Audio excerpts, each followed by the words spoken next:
Welcome back, everybody, to a special episode here on the O'Shea Vlogcast channel. Now, I know I'm supposed to be on vacation and everything like that, but as you know, um, won't be actually leaving now till Friday because I had a special someone that stopped in from here, so I have a guest right now staying with me. So so she's a nice young lady, But so me and my girl. To wait for her, and you know how that is and everything. So get her situated. So she's been on the flight for a long time. So now we're gonna finally get up out of here. But in the meantime, in between time, I got my buddy, good brother, LArMovement. Okay, who's kicking ass on the Negro Manosphere Awards polls, by the way. So y'all watch out for him because he's gonna win at least one category because he's really killing. So, but today we wanted to do a show on does the church turn brothers into simps? This is going to be a good classic. We might have some other guests coming in. But before I start running my mouth, let me just let my brother talk. What's going on, LAR? What's happening, man? Just enjoying the day, fam. Let's get it in, dog. I know it's about to go left. About to go left. Okay, so let's do that. For brothers, I got my man LArMovement channel in the actual description. So if you have not subscribed to him, for those of you watching the replay, do me a very big favor. Go up into the YouTube channel description, hit the bell, subscribe to the brother. He has some really great content. I would argue one of the best content creators in Black YouTube. So you will not be disappointed. Here's what I want to know. And shout out to HT Logistics, bro. If you want to get on this, you're more than welcome to. Shout out to my brother. Let me make him my moderator. So here's the thing. I'm a Christian. Okay, self-professed, backsliding Christian. Shout out to the Ivorian Russian in the house. Thank you, John T, for the super chat of $5. And so, most Black men are Christians. Okay, and we all go to church. Let me ask you this: did you grow up also, LAR, in the church? What was your experience? For the most part, yeah. Okay. Yes, Catholic, Baptist, Apostolic. Yeah. So church. Okay. Was it your mom that made you go to church? Your dad made you go to church? Grandmother. Okay. And what was your experience? Let's start with you. What was your experience coming up in the church? First was a Baptist church. It took long as hell. So me and my cousin defected to a Catholic church to make the 12 o'clock games on Sundays. and then we went back to a Baptist church in Chicago. It's taking long as hell. And then I went to an Apostolic church. I like that one though. I didn't care what time that one ended. So I had some good and bad experiences, to say the least. Okay. Let me do this. Shout out to Ted Randolph and JJ Redwood in the building. Let's talk about the Church of God in Christ church you went to that you didn't care when time that one ended. Why didn't you care about when that one ended with respect to the other churches? I like the pastor. He actually was a real dude. He was a real dude. He kept it 100 with everybody, even about the scriptures and how to interpret them. I know it's gonna sound messed up, but the best sermon I heard, he walked in, and it was the 90s when the Bulls was winning championships, and he just walked in on the podium and said, "Hey, even God watching the Bulls today. We got to get out of here." And he walked out, robe on and everything. So, but he was that real of a person that he could actually give you a message during the week. Like he died years ago, but he was the dopest preacher I've ever heard. What about the other pastors though that you heard preach before, whether they be Baptists or Catholics? What turned you off about those particular ministers?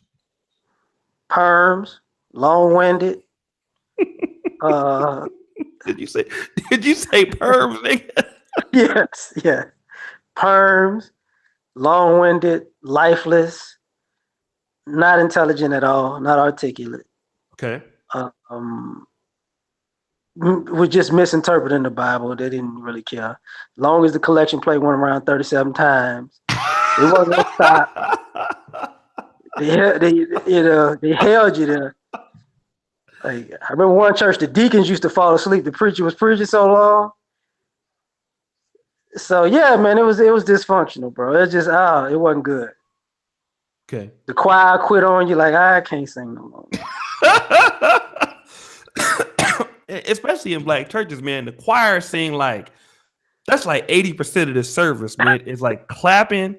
And I mean, even in black, I was Baptist, you got devotion and guide me over thy great Jehovah, pilgrim in this merry land, guide me. All them Dr. Watts, and you get that, the devotion songs, you have that, and then you have the congregational song, and then you have the altar call song, and then you got the offering song, and the A, B, C, and D selection, and the call to Christ song. Nigga, it's so many songs, man. And okay, let me go ahead. I'm sorry. What you gonna say? Yeah, you're right. I remember getting baptized, and a bitch ass motherfucker tried to drown my ass. It would have make sure don't have no tact the way they was throwing you in that water. Just right. Trying to get you down there. Shit. Let me shout out a few brothers, man, that super chatting already. Excessive 65, I give up on church a long time ago. Simps, pimps, and hoes in the club on Saturday and church on Sunday. Okay, we gonna talk about that, man. Thank you so much, brother, for the 99 super chat. My brother, the Yeti. No need to mention my super chat. Almost done with what I talked about. We'll email soon. Oh shit. Well, damn. Look forward to the show. Thank you again, brother. God bless. God bless you also. And guys, get the likes up in the video, man. We're gonna be on here for quite some time as well until LArMovement arm give out. So let's get the likes up. Okay. So here's like what I kind of remember, right? And I haven't been to church, because I have never been to church in Poland, believe it or not. But when I was coming up in church in the 80s and the 90s, it seemed to be more of kind of where the men kind of ran the church a little bit more, had a lot more to say in the church. Families are more together. But I mean, as far as black men, a lot of black men are going to church a lot less than before, than the 60s, than the 70s, where it was customary, like my mom and dad used to tell me, and my grandparents, look, if you're not gonna go to church, you have to fuck about this house. That was very common, you know what I mean? Especially a lot of black families. But, what is it about church now that is turning African-American men away from church? Fuckery is excusable because God forgives everything. Okay. It's just too much bullshit. It's bad. It's just bad. What type of fuckery are you talking about here? Like the hypocrisy, the being caught out in the streets. Like if you're a pastor, the last thing you need to do is be caught out in the streets. But now you could be a pastor and get caught out in the streets. No problem. If you're a deacon, you can get caught out in the streets. God can forgive you fucking somebody's wife for some odd reason. That's a problem. And the people in the church don't want, stealing. Thou shalt not steal unless you work in the church as an accountant. But it's all that bullshit. Okay. Like people don't want no parts of that. Okay, let me stop the show real quick because JJ ran. This nigga that said some shit. He said, I promise you, I think I did a show on this. I'll tell you, grown niggas catching the Holy Ghost running laps around the sanctuary. Stop the show. I actually seen that. Let me just speak on this real quick. My brother's a pastor. Shout out Truth from Troy. Get the likes up. And they had a Pentecostal preacher. He brought his Pentecostal members to the church. Shout out to Everett Overman. It was a point in the service where these niggas got up, and it wasn't no Holy Ghost though. These niggas just ran laps around the church for no reason. I'm talking about it. You would have thought it was Deion Sanders on the punt return, like in 89 with the Falcons, with the curl, and these niggas was just doing punt returns, shuffles around the church without the Holy Ghost. But niggas do be running. And another thing too, I think, like, the little Holy Ghost dancing, like the little the sanctified seat walking and shit, all them fast feet shuffles, and then like niggas falling down. That's the shit I hate. Like that happened to my dad one day, right? My dad is the hardest nigga I know. And nigga went up there and this big black motherfucker just my dad that was on crack. I'm like, nigga, you been smoking crack all this time. And the nigga, that's probably what it was. I'm like, nigga, I let this nigga touch you on your forehead. And that motherfucker was, bro, I'm talking about like all the speaking in tongues. And I think a lot of black men are turned off by a lot of the homosexuality too. That's, I mean, we won't talk about that too much on YouTube, but a lot of but I mean, let's talk about a lot of this other stuff, man. Like, do you think that a lot of black men are turned off by the speaking in tongues shit and all of that too? Like, hell yeah! Like, look, man, I got pulled over maybe a month ago. Okay. And I was actually on the phone with my mother, and she was like, "Oh, read about the Jesus." And I said, "Mom, you don't know Arabic. Shut up. It's just a ticket." wait. Like, stop. So that because if you read the Bible speaking in tongues, other people were supposed to understand what you were saying. Yeah, it was just you need to interpret. So all that, shut up. I don't want to hear you sounding like Daz Effects. Don't nobody know what the fuck you talking about. The falling on people, I do have a problem with because a big lady fell on me as a kid. I never got over that shit. Fat ass just was inconsiderate. Oh yeah. And the running, I didn't witness a lot of running, but I did the shuffling and dancing and moving all fast. I witnessed that, and I always thought it was hypocritical because them same out of shape, dusty motherfuckers couldn't get a paper plate after the service because they wanted to sit down. They got all this energy for church, but they ain't have no energy. They can't do shit else.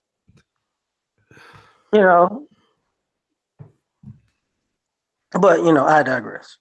Let me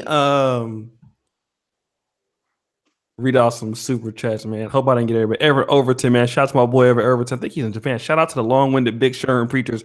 Eric P. Brothers Pastor Collection played around for Pastor O'Shea. Proceeds to get some Kenyan midget strippers. Not even gonna be able to go to Kenya. I'm gonna be in Budapest though, but we're gonna have some fun out in Budapest, y'all. So listen, here's what I want to say also, man. Like, I think in black churches also, bro. Like, let me ask your opinion on this. When you see, like, okay, you know how it is when the motherfucker, shout out to Joseph Asbury, church simping is a crime, paper play, LOL. Man, shout out to Joseph Asbury, man. My man out of New York City, man, with a nice studio production, man. I'm gonna mention him again before we get up out of here. You know, when it gets a part where they got the organ player, and the organ player in the church, he has a pink suit. He's always a little, you know how that is. Like, we can't say it, but he's got a little sugar in his tank. And they always play this when they about to shout, do, do, do, do, do, do, do, do, do. And you get a whole bunch of niggas like running, trying to like outshout each other. It's like a contest, like it's like who can. It's like having a breakdancing competition. It's like a dick measuring contest of who can out Holy Ghost the other motherfucker. And especially, I hate to say this, a lot of those people they tend to be the ones that show out the fucking most. With the bow ties. Stop the show.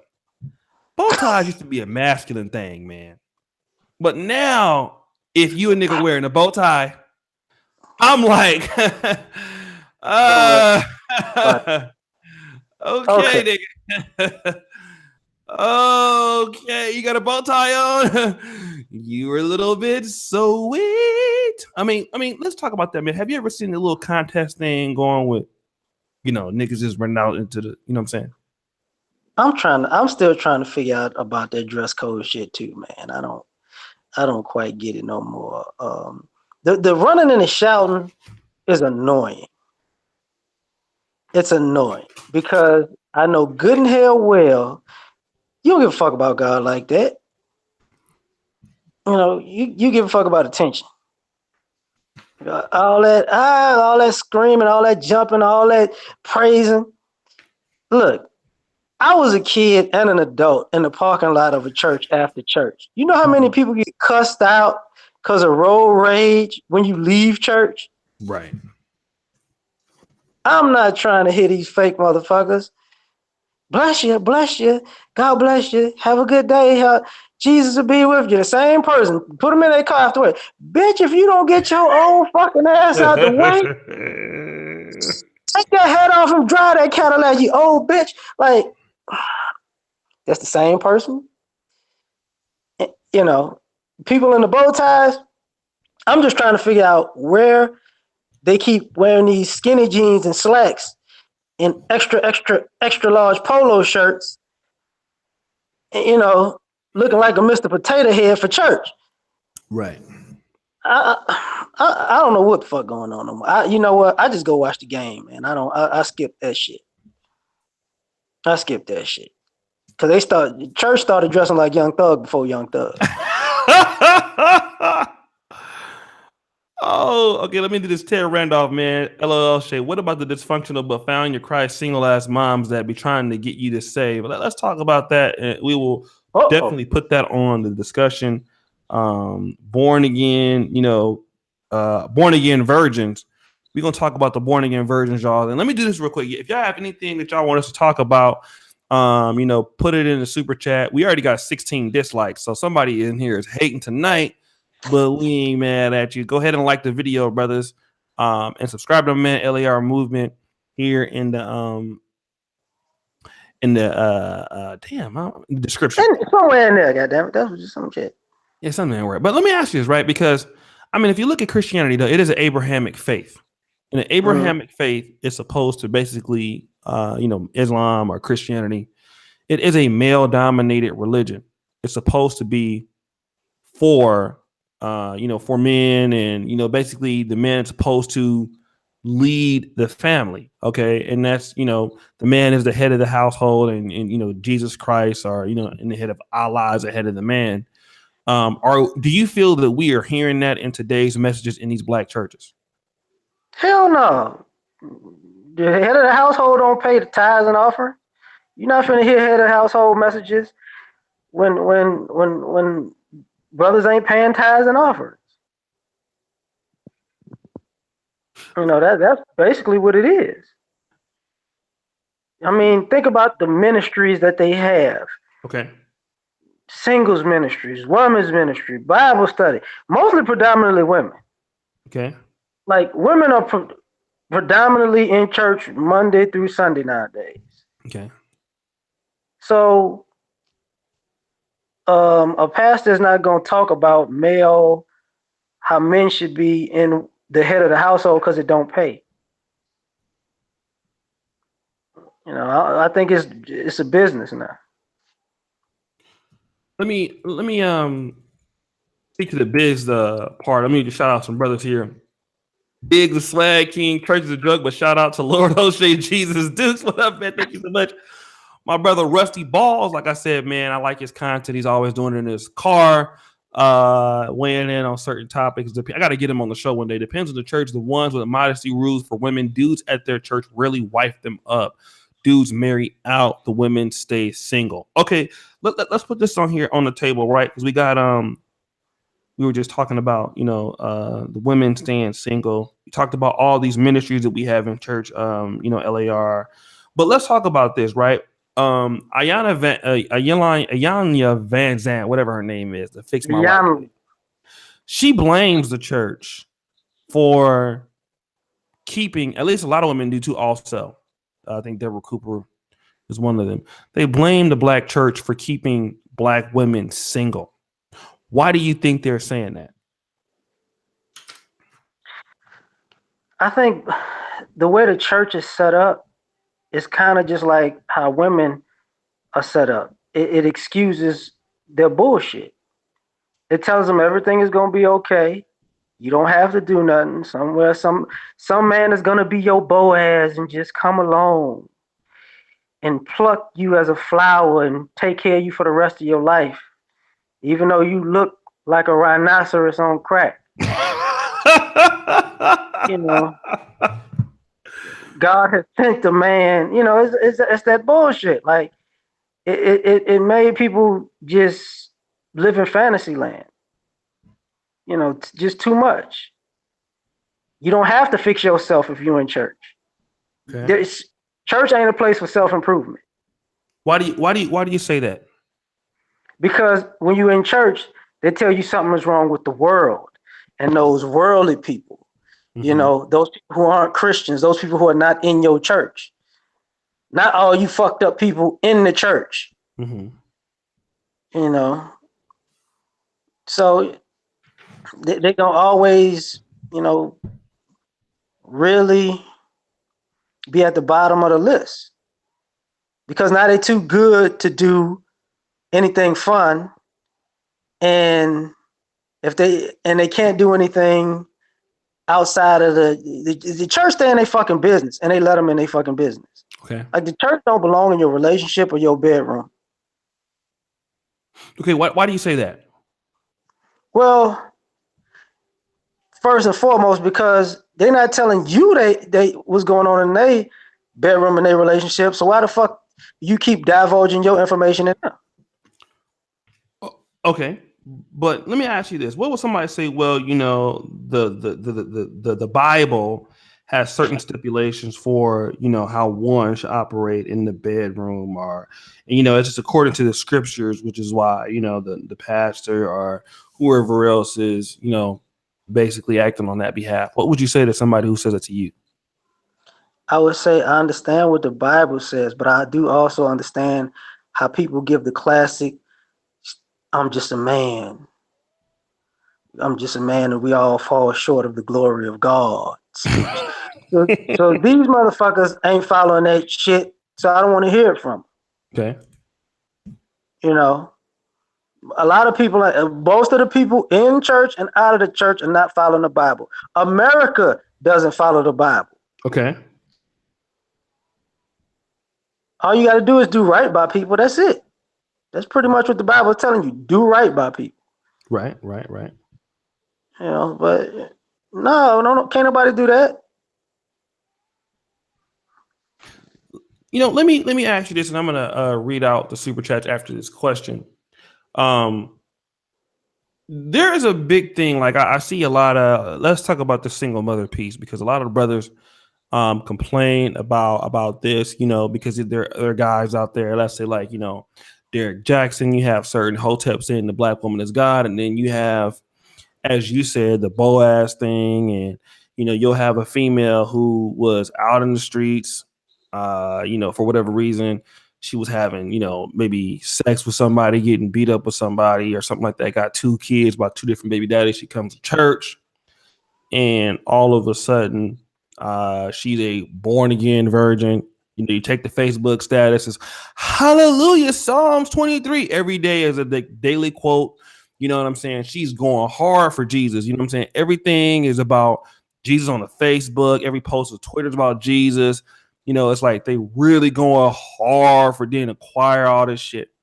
And when they come across, a brother like, that maybe he doesn't believe in Christianity, which a lot of black men, probably a lot of black men I come across don't believe in Jesus Christ. Um, a lot of brothers I noticed, at least in this generation, tend to be, maybe a little bit more atheist or agnostic. And what I hear a lot of brothers, the brothers are a little bit more open to religion than a lot of black women are.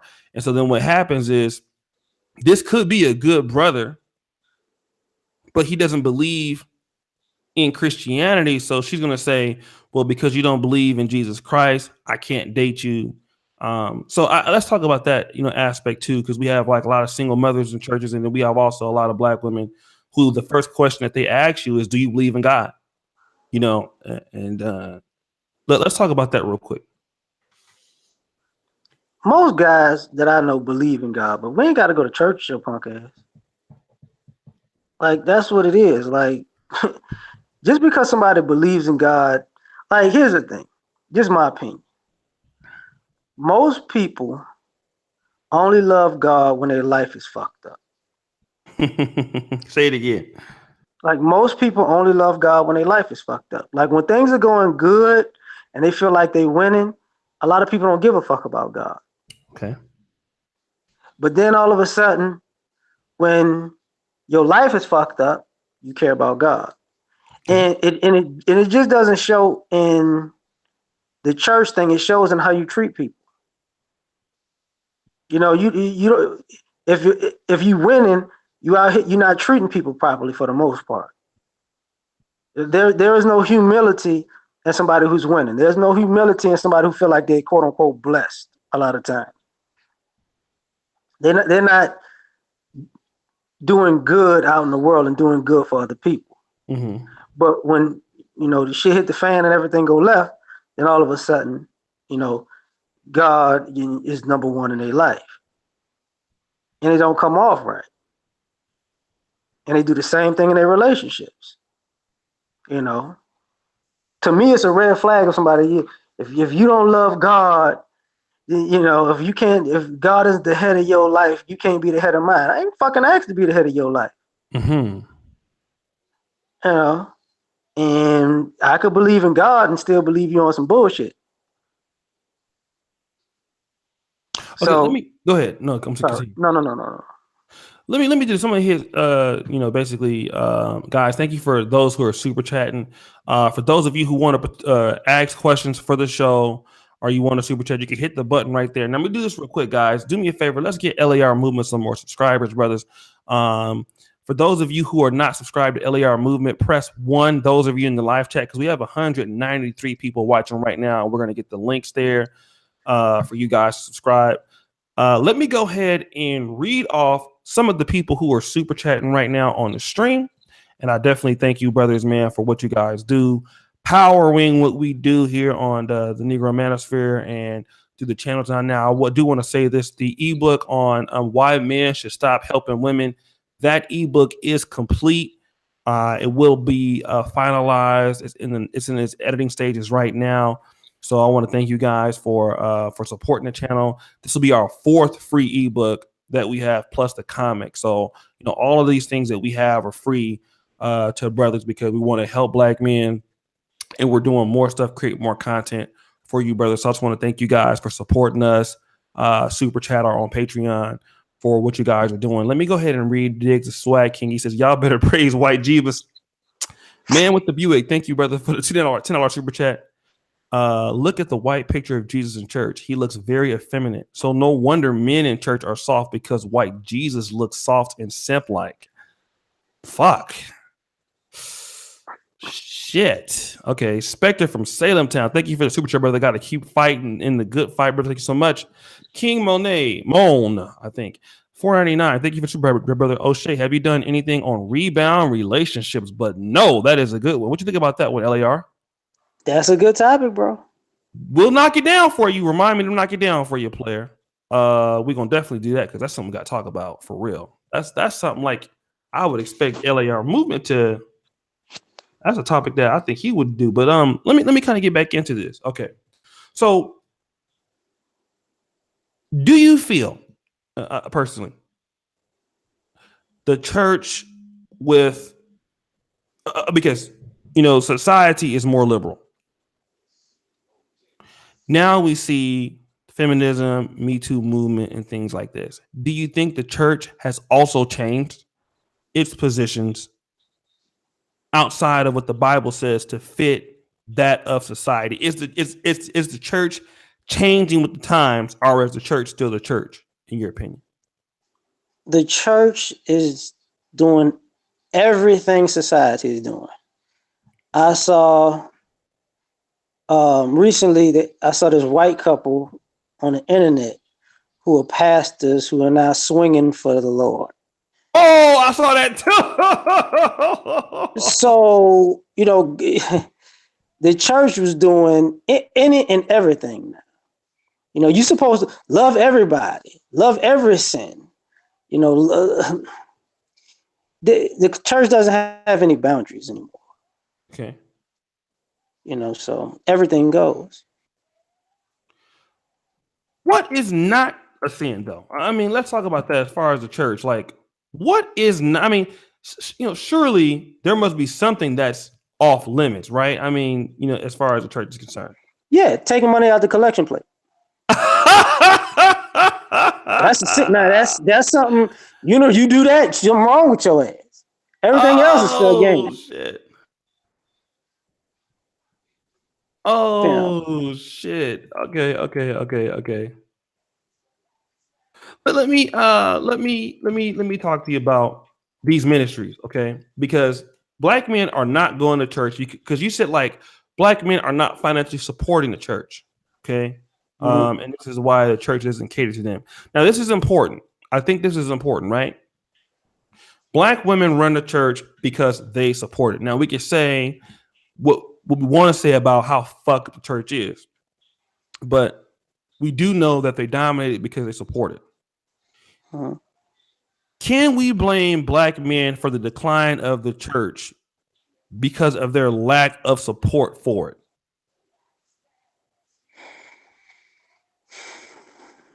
Yeah and no.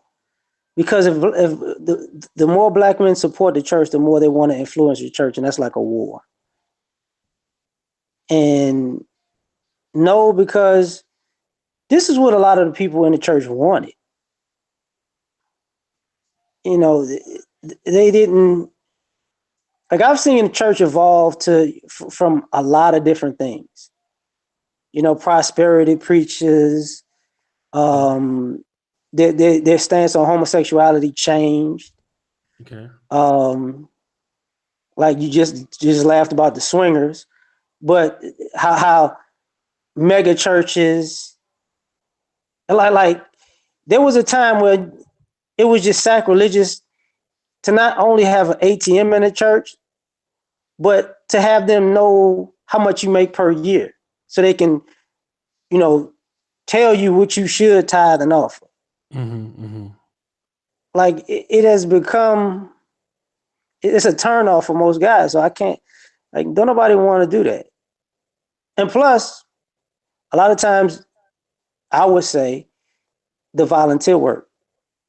When you work in a church, you do a lot of volunteering, and the church getting paid for you to volunteer all the damn time. Some are good causes, but others you feel like you're getting pimped. Okay. What others are you getting? I mean, what other volunteer work do you feel? And Black Male Talk, man, if you want to come on, man, we'll definitely give you a link, bro. Shout out to High Dev. Niggas be putting pics of their dicks in the offer. Stop the show. Okay, hold on, nigga. Wait a minute. What the fuck are you smoking tonight? Imagine that shit. They playing like "Pass Me Not." Oh no. That ain't a good offering song. Offering song would be good, Wow. like something like if you wanna be blessed, pay your tithes and your offering. So they do, and all of a sudden the nigga just go ahead on and just, you know what I'm saying? They can get. Imagine that. They counting the money. 100, 200. Oh, what the? He put a filter on that shit. Yeah, and a nigga might fuck around and like it, because there's some niggas in church that is, Yeah. But let's talk more about this, because I think this is really, really important. Let's talk about these ATMs in the church being forced to give. Right now, I know that as a black man, I think the reason why my channel is pretty successful with the donations and stuff like that. Black men don't like to be harassed into doing anything, to give money or to give, stuff like that. I feel like if you do what you're supposed to do, black men, that they'll support you. If they like what you're doing, they can validate it. I think like with the black church, there's so much begging, and then also black men, I think, are more likely to hold you accountable, because black men, when they give money, for the most part, if a black man gives you like $10, $12, if you tell them like, yo, I want money because I want to build a website, I need, support because I want to do ebooks. Okay, then what a black man, for the most part, like many other groups, they're gonna hold you to that, But I think like, when you have these building funds and stuff like that, and these preachers are begging and shaming and they don't see any development, they're turned off. Now, let me ask you this. How do you think the begging and the shaming language turns off brothers in the church? Like, I had this conversation with my mother recently. That long-winded pastor with the perm. Okay.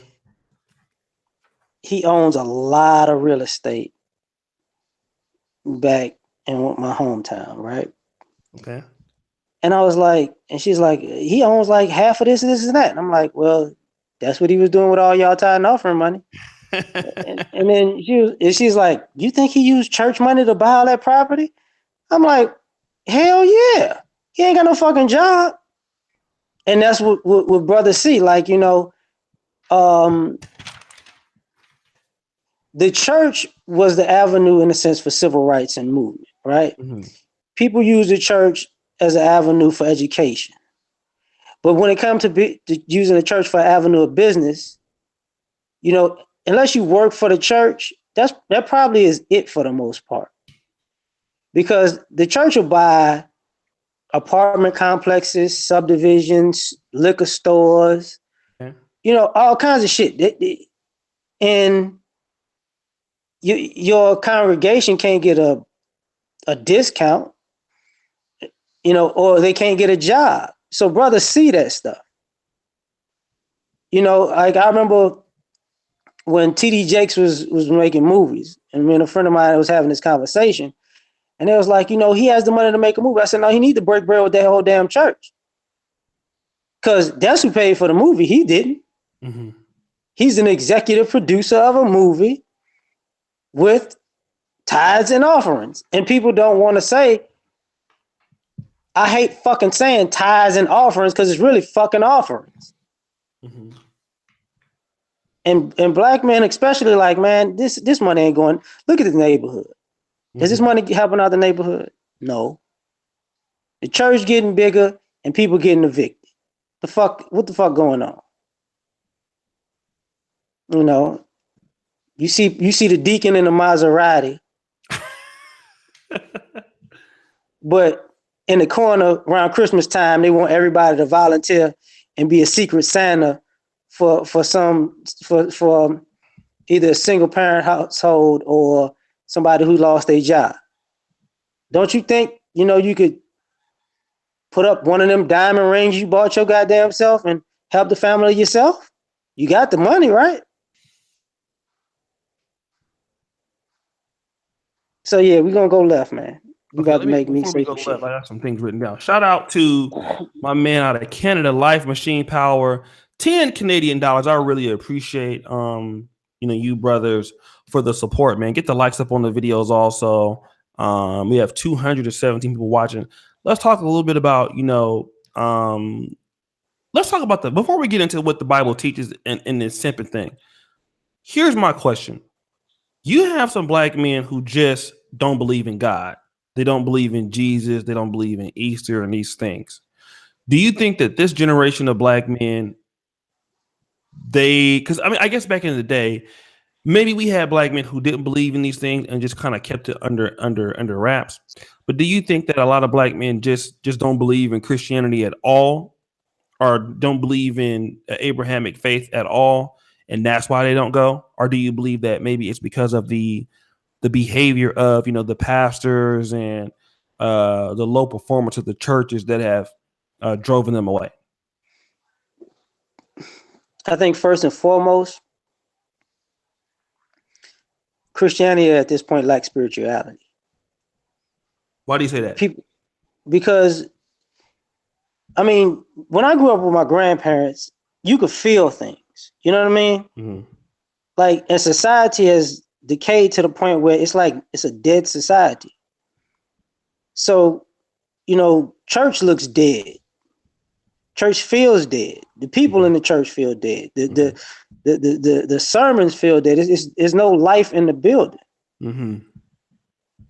And because of that, I think people just in turn don't believe in God because they have no spirituality in the church. It's like, you know, it's just like walking into McDonald's. Like, just give me a burger and I'll get the fuck out of here.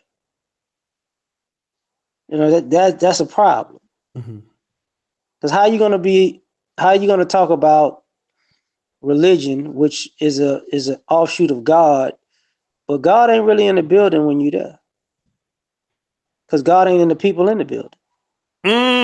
Say that last part again. God ain't in the people that's in the building. You know.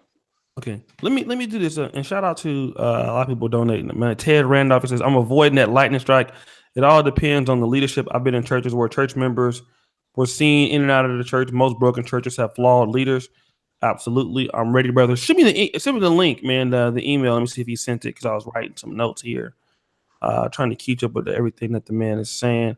I forgot the actual email, Black. So just send me an email here. I'll send it to you right now, brother. So, send me the email, Blackmail Talk. I'll send you the link to join.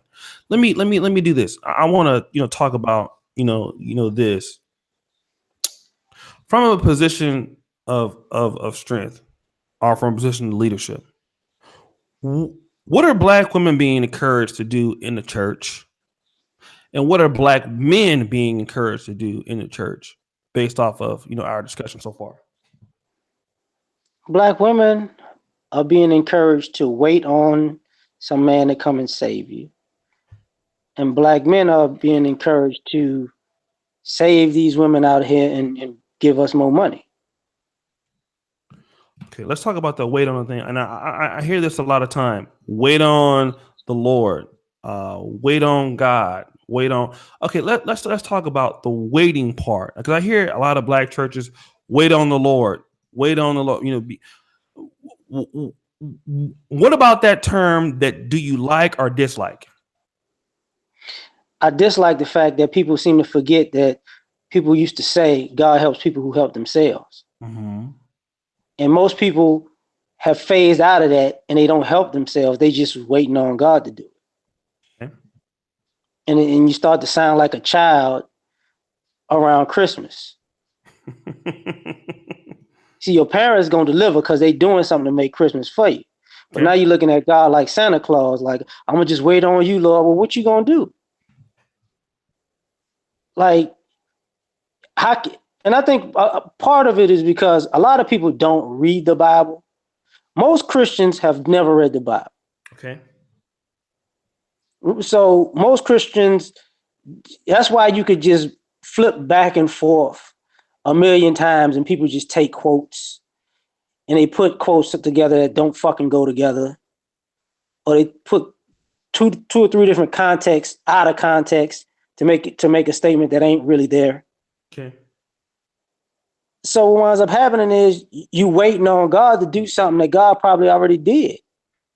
Because a lot of times, you remember that movie? I was kind of about this on one of my videos a while, not too long ago. You remember Pursuit of Happiness? I've heard about the video, that movie with Will Smith, but I've never seen it. Well, there's a scene in there where Jaden says, somebody's lost at sea and they say they're going to wait on the Lord. And a boat comes by to help. And they go, no, I'm waiting on the Lord. Then a bigger boat comes by to help. And they say, no, I'm waiting on the Lord. Then a yacht comes by to help. And they say, no, I'm waiting on the Lord. And then they die.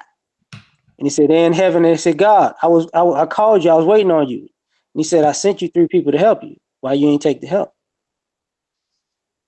People want God to come in their life and just drop $1 billion and now you know. Like, it's stupid. People get too stupid with that shit. Let's talk about that, right? Because that's very powerful. Let's kind of talk about that. We have 243 people watching right now. Guys, do me a favor. For those of you, like I said, that haven't subscribed to LArMovement, let's go ahead and get the brother some subscriptions. You know what I'm saying? Most of you guys already know who he is because he's here a lot. But, he has 4,800 subscribers. We want to go ahead and get him up to like the 5,000 mark. You know what I mean? I know that his profile, he got at least 2 subscribers from this channel. So, want to be thankful for that. But let's Stop lying talk like about that. I got a bunch. 2 or 3 ain't, something like that. But let's talk about this though. This is important. In the black church, and hopefully Black Male Talk will be on because we sent you the link, man, to your email. In the black church, black women, there are good, decent guys in the church. Unfortunately, I have to say this. I know a lot of guys, man, that volunteer their times with guys like me, and I can say I'm a direct reflection of that because they were, I guess, black church simps, if you will, you would call them that. And, they were volunteering for, for men that they were not. Shout out to Street Side Photo Online. Good topic. I like how you plan it. Thank you, brother. Email me, man, so we can get you all our free ebooks and stuff like that, man, and comics and stuff. Thank you so much, family. planetoshay@gmail.com. These guys were spending time with us, and you guys, if you grew up in church, you know what I'm talking about. Church cleanups, press 1 if you did that.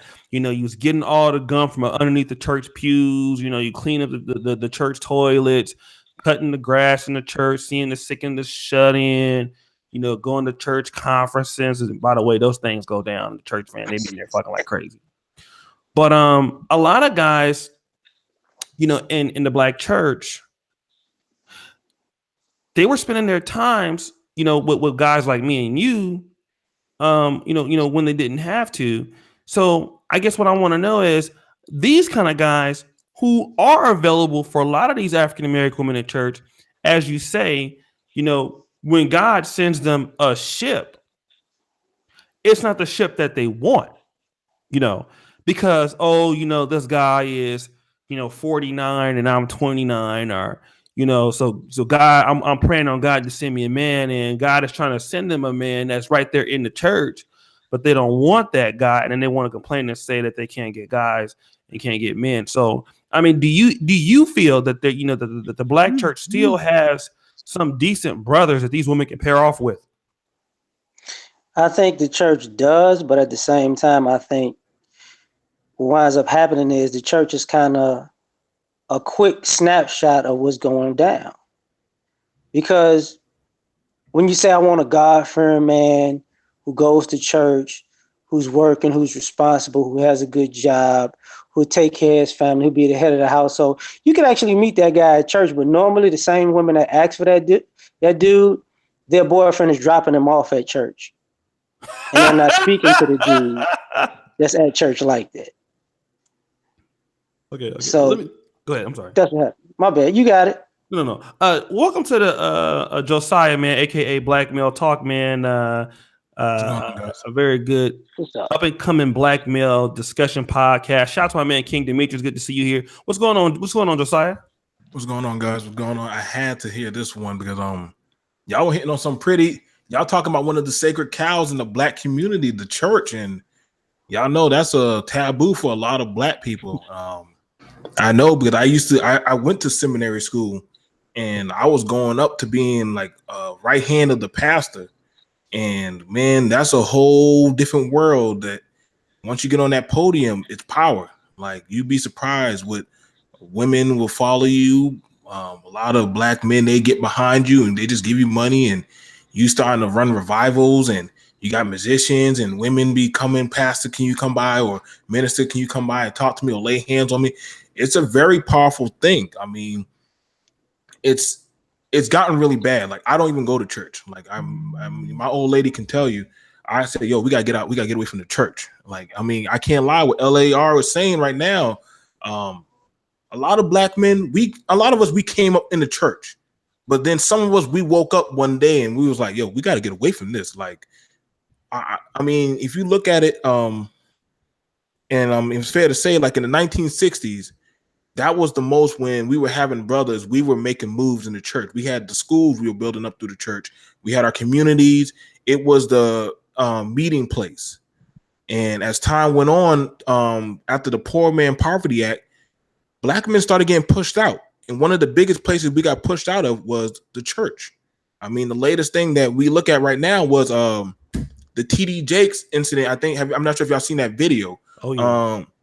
And that right there, if that didn't wake black men up, I don't know what did. Like I literally called one of my buddies. He's a pastor, and he has a congregation of 320. And I said, "Yo, bro, you might not want to lay hands on women anymore, bro. You might lose your congregation." He's like, "Man, I can't help it."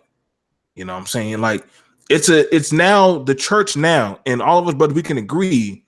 I mean, I have my faith, but sometimes I be like, "Damn, is this book even real?" Sometimes, like, you can't tell me no man was walking on water and women just like, I mean, come on now. A woman just show up at our doorstep and say, "I'm pregnant, but I never touch a man." You're going to look at that woman crazy as hell. Like, you full of shit, you know? So, I mean, I can't tell you how many times I heard women come up to the altar saying, "Lord, send me a man." But I'm like, didn't you just put your man on child support and he in jail? Like, the fuck? Like, like this is the stuff I be seeing at black churches. Like, I can't tell you. I think I was telling a story about my friend, how he got the whole front choir row pregnant. Oh my God. I mean, this is stuff and you think about it is each one of us has seen some crazy things in the church. Okay. And we got to just learn, well, the Lord will repent for your sins and absolve you. And at some point, you as a black man who's sitting in the out there in the with the congregation, we're like, ain't this some bullshit? Like, I'm still giving this dude like $20 to $40. Then they got another collection, and then they got a revival next Wednesday, and then I got to get through Sunday, and then they got a pastor's appreciation. That's $100.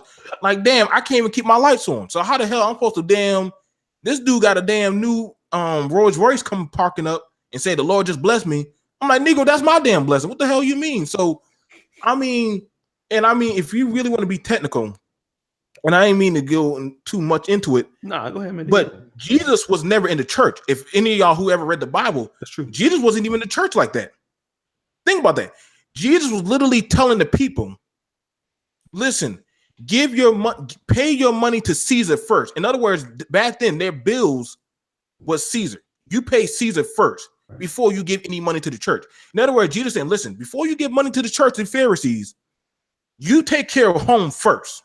Yeah, that's true. Then what you got left out of that 10% of what you can manage until your next pay, then you can give it to the church. See, when Jesus started saying that and started attacking the church about their money, they said, oh, hell no, we got to put this nigga down. Nah, he's talking too much crazy stuff. So when you start talking about the tithes and offering and you talking about a man's pocketbook, you gotta get exiled. You gotta get put out the church. Right. That's why he says, give back to Caesar what is Caesar's and give to God what is the God. Yeah. And that was from the man of God himself.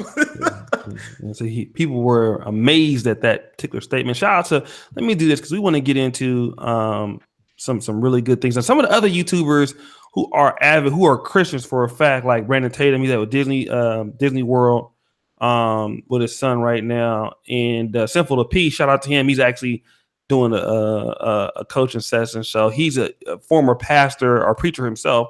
My man King Demetrius, the truck driver, we got to get him on here one day on one of these truck drivers. Thank you, brother, for the $35 super chat. And anybody else that I've missed, I'll make sure I'll read them again. Let's talk about the pastor situation, because I myself, and if you listen to, there's some videos where you'll hear that there was a certain cadence that I might use in speaking. It's not every video, but definitely I was a person that was going to go to, Southern Baptist Seminary at some point. I looked at Dallas Theological Seminary. I looked at Princeton and Master's Divinity. So, but my ministry, I think, is what I'm doing right now for Black men, and that's where I found my particular calling, if you will. But we got to look at it though. Like, there are a lot of guys, especially not even in America, in Africa, we see a lot of young Black men becoming preachers. It's a competition. The competition is fierce, right? Just like there are a lot of people, that want to do YouTube channels. You probably have a lot of people that's wanting to get into the ministry. So before we get into the simp part, let's talk to that former teenage minister, as he says, but in musician at a certain point. But let me talk to you about this. What is the reason? Like, what was your reason, Josiah? And then we'll get to LAR. Why do we see so many young Black men wanting to become preachers, wanting to become pastors, because we have two sides of the coin. You have the pastors who are, the preachers who are getting all of this stuff, and then you have the black men in the audience who are skeptical of the preachers. So why are black men entering the pulpit at the rate that they are? It's simple. It's the same thing my pastor told me. He said he walked me up on the podium one day when everybody was gone at the church, and he said he had me put me behind the podium in front of the mic, and he said, put your hands on the podium. And I said, okay, I ain't feel that.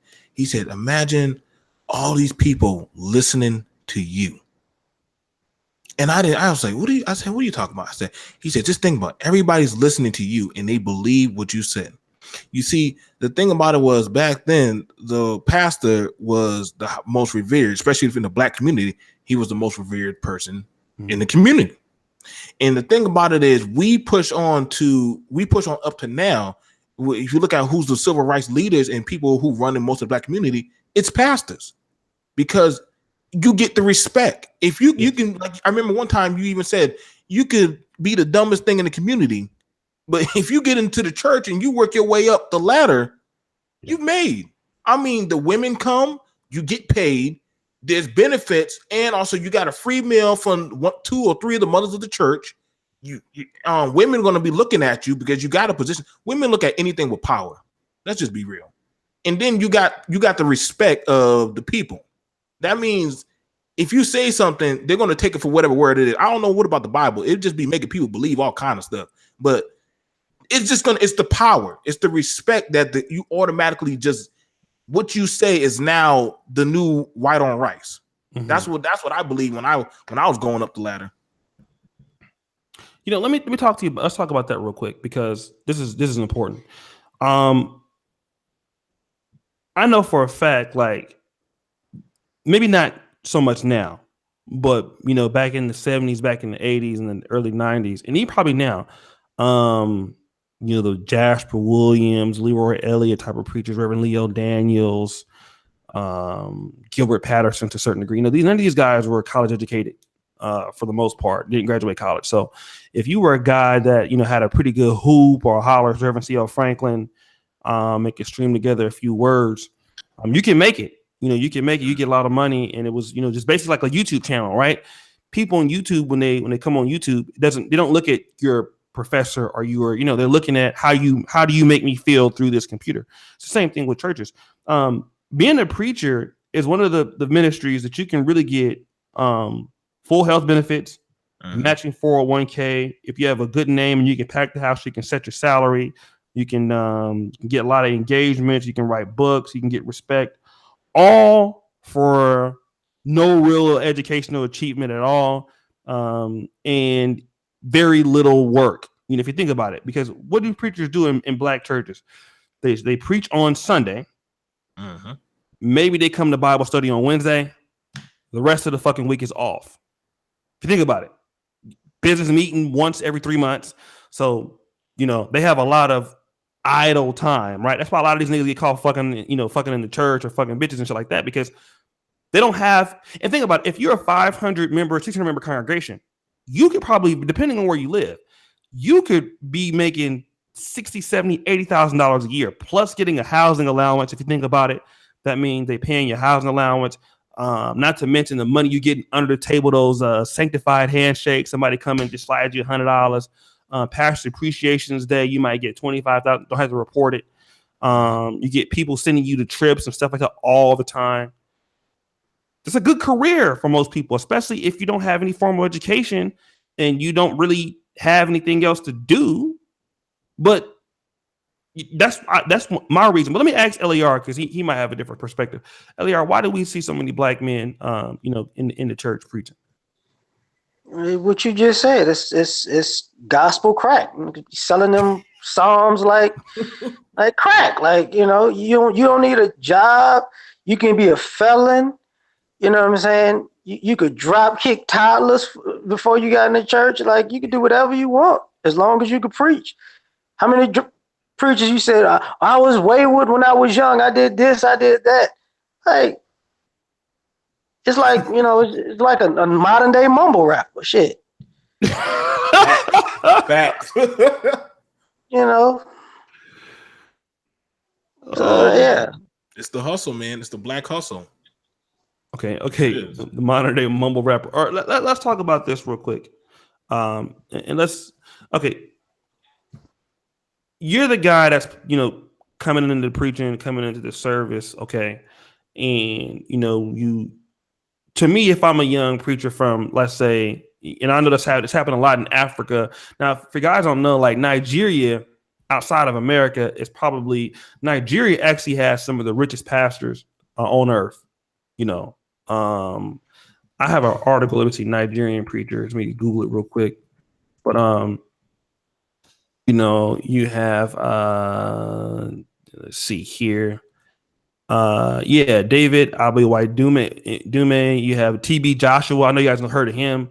These guys, Nigeria has at least 5 pastors that make way more money than TD Jakes. They're And millionaires. yeah, they're Nigeria is actually probably the best market right now, and you're seeing Africa for like mega churches. So this is what I'm seeing. A lot of times you see a lot of guys that are coming from impoverished backgrounds. You know what I mean? Most because we have different cultures of churches in the black community. We have the AME, which tends to be a lot more educated. They still Yes. have more, I would say, traditional values, right?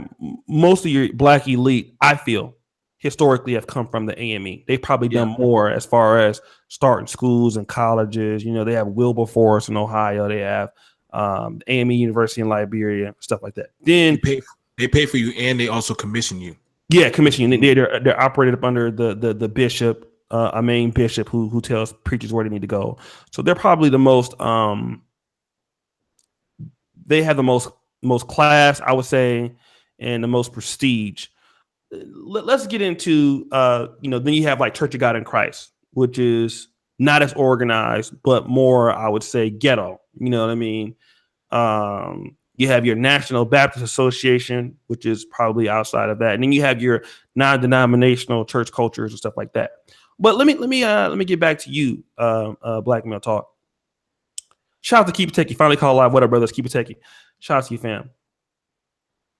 What about the brothers on the opposite side who are receiving the message from these up and coming young preachers or pastors from the same inner city neighborhoods? How do they resonate with these dudes that they're coming across? Well, first off, there's 2 types of preachers when you're dealing with those type of brothers. Okay. You're gonna have your street preacher who's at ground level, who is like, I was the reformed gang member, so I still have my street cred. So it's like they can still traverse those streets and talk with them, because then it's more of an eye level type of John the Baptist type of feel. Mm-hmm. Whereas to I've been there, I've done that, and I can talk with these guys. So he can still talk with them and they can call his bullshit, whether it's real or not. Then you got then you have the brother who was the bottom feeder loser of the community, and now he's in the church and he can talk from that pinnacle. Now, when it comes to the brothers, when they hear this brother speak, when it comes to the one who has been in there with them, some will possibly take to them, but they more or less look at how he's living his life. Like, if do I see him out at Saturday night at the juke joint? Do I see him still going to Sherry's house on Friday night? You know what I'm saying? Or they start to look at, are you still going back to your old habits? So a lot of those brothers, you usually don't see them in the church like that. You usually don't.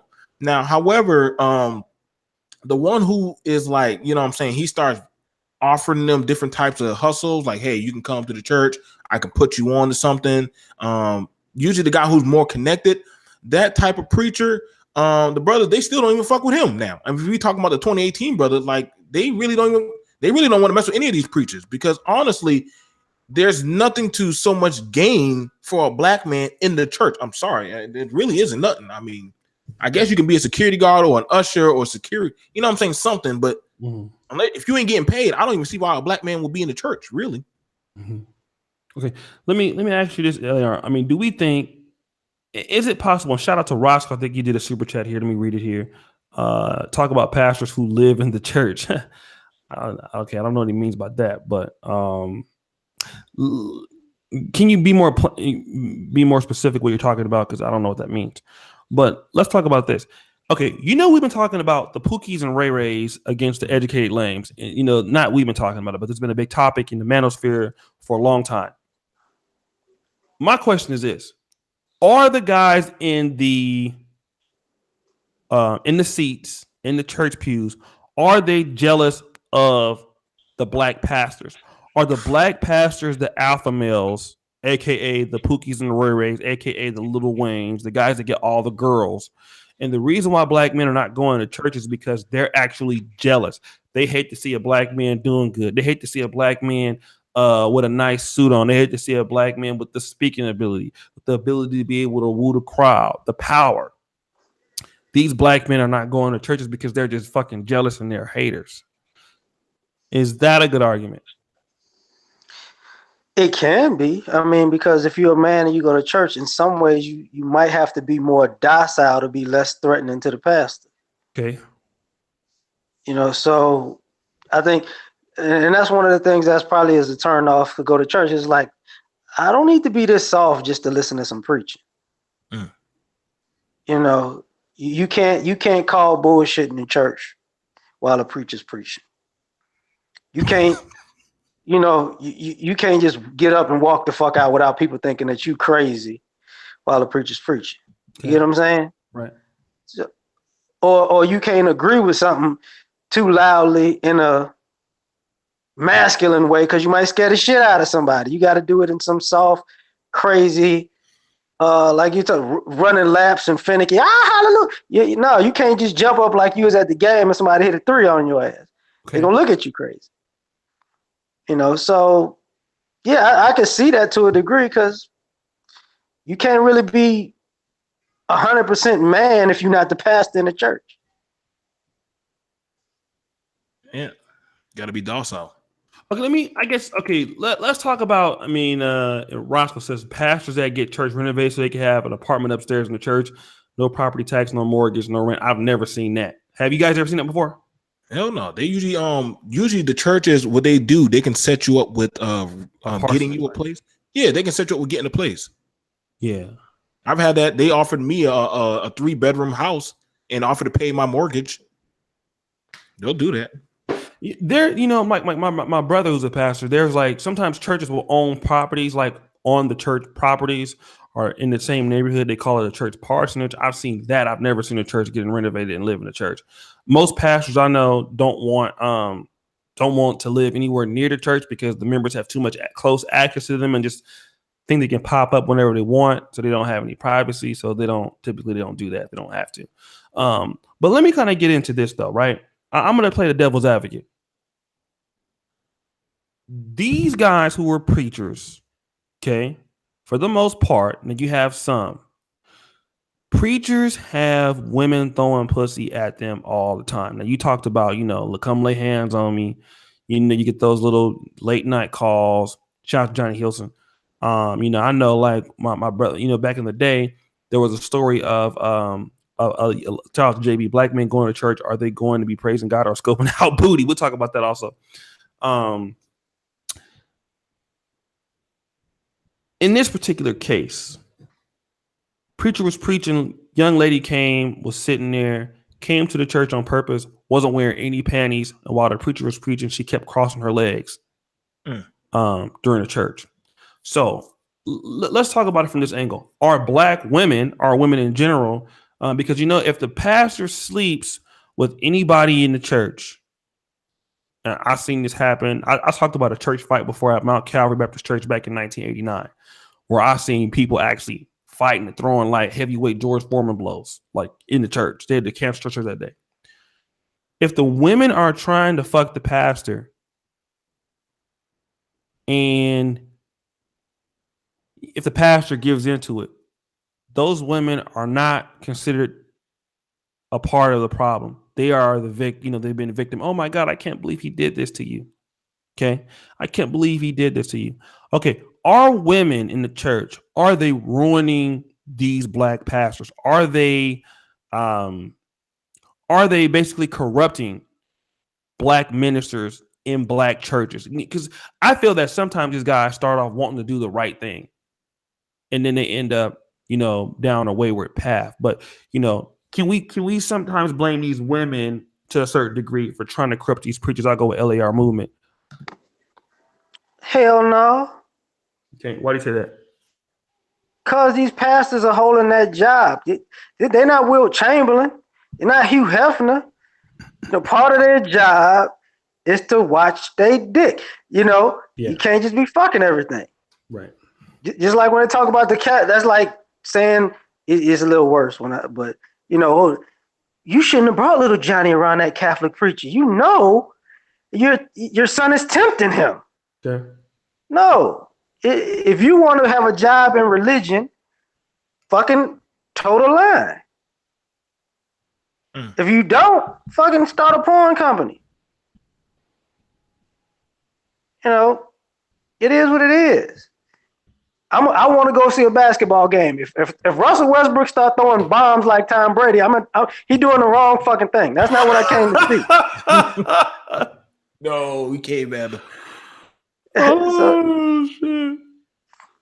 That's how I feel about it. Okay. Let's go in with Black Male Talk. BMT, man, what's your thoughts about this? Man, this is a personal one for me because my mom was sleeping with the pastor. So whoa, okay. This is personal for me, and she rose up the ranks of the church. Like she got up to I think she became the evangelist, then she became the teacher. And I said, "Damn, Mom, how you got up faster than me? And I started before you." And she was like, "Well," she said, "This your new stepfather." I said, "What the fuck?" Like, God forgive me. And after that, he was like, "Hey, Joe." I was like, "Hey, Joe, we on that kind of talking terms now?" I'm like, "Damn." I said, "Thou should not." What happened to that? But the thing about it was, I mean, you got that you have that authority. It's like a cop. Like you take on an oath. You know what I'm saying? And your oath is supposed to be like, thou should not, lust of the flesh. Okay. But if you damn giving in and banging all the flesh that walks through the front door up the pews, you ain't doing your job. So I have seen it where I've seen it on both sides. And this is the hard thing, but I gotta agree with LAR. I want to counter argue him, but damn it, it's like I can't, because you do have some of these brothers, they know they ain't supposed to be banging these women. Like they'll know a woman is already emotionally fucked up. Like she got 3 kids, she's looking for a way out, and she see the dude who, I'm saying, "Hey baby, let me pray for you," and he'll put his hands on a certain part of her body. She, "Oh, I feel the Lord." You ain't feeling the Lord. You know exactly what the hell you feel. And come on, man, we've done seen this shit plenty of times. I mean, it's you cop a feel. That's why some of these brothers be mad as shit when they be watching a woman go up there, getting hands laid on them, and ain't a damn thing you could do because the guy saying, "The Lord told me to put my hands there." So I mean, shit. I mean, that's when brothers want to fight the man of God, and he say that's a spirit. So it's like you taking the L. But then I've seen some women, just like my mama, who fucked with the pastor, and then when they like, "Yo, I thought you said you're gonna leave her for me." All the people in the church want to fight her. And I said, "Damn, I guess we can't come back to this church no more." So I mean, it's a very sticky thing. I got to side with LAR on this one. I mean, shit, I've been on both sides of the fence. I don't know why my mom had to fuck with the man of God. Should have left him alone. Let me shout out to brother, like to say, KD Strong, Back Pay, catch out on replay. Thank you so much, man. 999 super chat. And brothers, we appreciate everybody here. Let me go ahead and get Black Male Talks YouTube channel, and guys, because we want to, let me see, Black Male Talk is BMT. Here's what I want to talk about, right? I don't know why I don't see your let me look for the channel. Here's what I want to talk about. Okay, let's talk about these guys, right? These particular dudes who become preachers. This is what I've noticed. Many of them have little or no experience with women, like before they started preaching. Not all of them, but probably some of them. When they get into the ministry, now what happens is it's kind of like a guy that was getting no pussy, and all of a sudden they get, you know what I'm saying, $10 million, or, you know, get a great job, and all of a sudden you have, you know, access to women that you've never had before. And so now, because you have women, access to women that you've never had, you have women now showing you so much more attention that you never had. So beautiful women too, you know, women who are complimenting you, saying that you look nice, women who are complimenting you, saying that, you are somebody. And also, like you said, the brother said church has groupies too. They do. Not only at your church, but other churches. You know, you have women that want to be, the first lady. So they're willing to throw the pussy at you. They're willing to travel with you. They're willing to do all these different things. So I want to know, like, how does this shape the minister? Because again, as these women are baking him, bringing him food, as these women are, he's been able to have influence over them, and he's not seeing many men in the church that he's pastoring. How does this shape him and his delivery to his message? All these things. In your opinion, let's start with LArMovement. Oh shit! It shapes him, in my opinion, because now he can't control himself. Okay. But in some ways, I look at it like it's the last frontier for the girls who couldn't get a baller. So now he's coming up on all of these women who couldn't get the ball player, okay, the lawyer, the doctor, the dope boy. So who's left? It's a competition for the preacher. Mm-hmm. So he probably grew up being second fiddle to these guys in everyday life, and now he's on this podium, and it's like, oh shit, I can finally get Cherokee to ass today. Oh boy, crazy. I'm about to hit her with this Deuteronomy. So they lose it. And there's really no consequences for it. So, as much shit as you saw pastors getting caught doing in the last 10, 15 years, didn't a pastor shoot a dude, kill a dude in church, and he was fucking his wife? And the daughter. Yeah. So, I think the deacon did that, right? The deacon shot the pastor because he was fucking. The pastor got his wife and also the daughter pregnant. Yeah, that's a badass. Damn. Man. No, but it's another one who actually shot. The pastor shot the husband in church, like in Detroit or something. Yeah, in Detroit, I think the dude was trying to fight him. Right, that's what happened. Mm-hmm. Like the dude confronted him about fucking his wife, and the pastor shot him. Self-defense. Right. Yeah. Self-defense. I was in fear for my life after fucking your wife. Hallelujah. Okay, let me ask you this, right? Okay, let's say, for example, let's say a lot of black men are not. I would say if they go to church, they're not in church as much so as their wives are. Okay, so a lot of black men cannot get their wives to do shit, but the pastor they're willing to listen to, right? I think this may be frustrating to a lot of brothers in the church because their wives are pretty much, because there's some pastors, man, who actually are telling wives how to treat their husbands in the church, and the women are listening to the husbands, the pastors, not their wives. So does this create some type of jealousy between black male Christians who are in the pews and the pastor, simply because the pastor has more power over his wife's life than he does? We'll start with black male talk on this one. Shit. I never forget the one time my woman, she went into my wallet because the pastor said, I just need $50 more. And she took $50 out of my wallet and put it in the collection plate. And I said, I didn't mean to curse the church. I said, what the fuck? And I said, we need to get out of this church. And that right there shows you that you don't have no control of your woman. I'm gonna just be so for real, because when another man can command your woman so easily to tell her to follow your rule, you're not in control.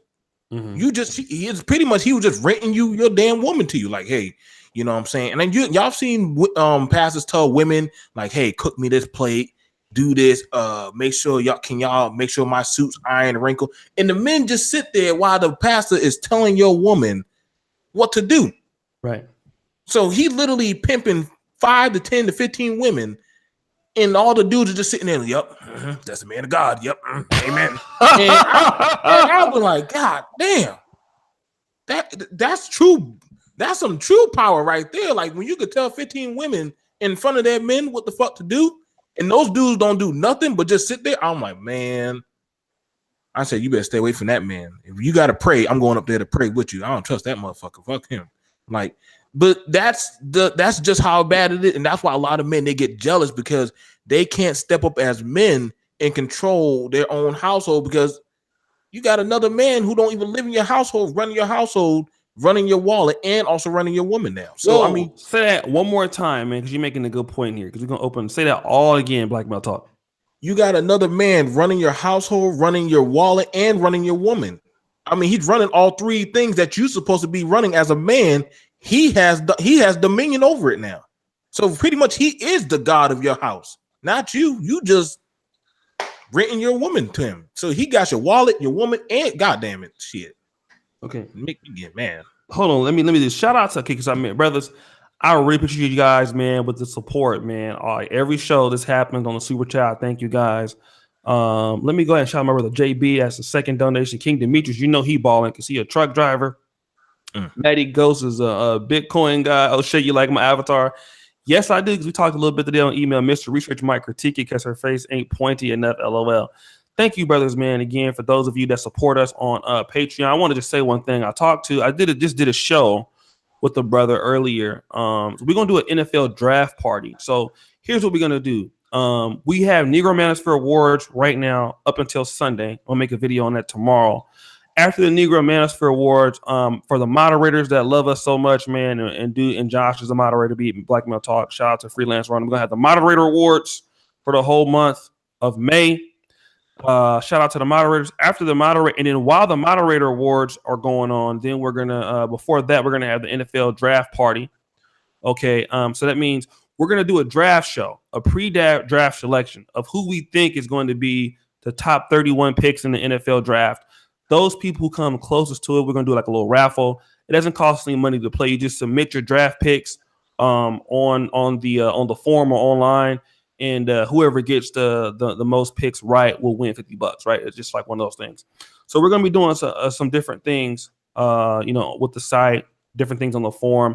For those people who have not joined the forum, please press 1 because we have 282 people watching right now. I wanted to say this. Matty Ghost made, I think he said something about $10,000 like last week or last month. And he puts his picks all the time on the forum as far as financially. And I'm on the forum too. So I would prefer you communicate with me on there. So guys, we're going to do this while we're going to go back to the particular discussion. And what I'd like for those people who want to join the forum, because we have 339 brothers there. It's cracking. It did go down the other day, but it's pretty active. Go ahead and join the forum. Press 1 if you need to join the forum. Click there, register. And we want to get you brothers on there because we're going to start doing some contests on the forum. So we want to make sure that you guys get on there because these super chats and stuff like that, they fund things like the forum, the ebooks, and all that stuff. So here's what I want to say, okay?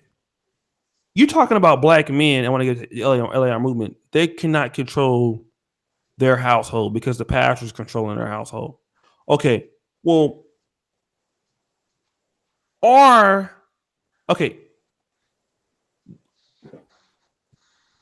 is it that black men can't control their wives and their household and still be able to go to church? Because it seemed like that was the case at a certain point.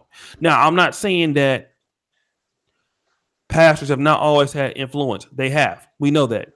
Black pastors have always slept with women. Black pastors have always fucked, members' wives and shit. Reverend C.L. Franklin, who was probably the greatest preacher of his generation, he actually got to New Bethel in Detroit because he had a baby by a 14-year-old as like a 30-something-year-old man in Memphis. So, and now you would think of that as being a child molester, but you would never call Reverend C.L. Franklin a child molester, right? You wouldn't know in these times, but back then that was the truth.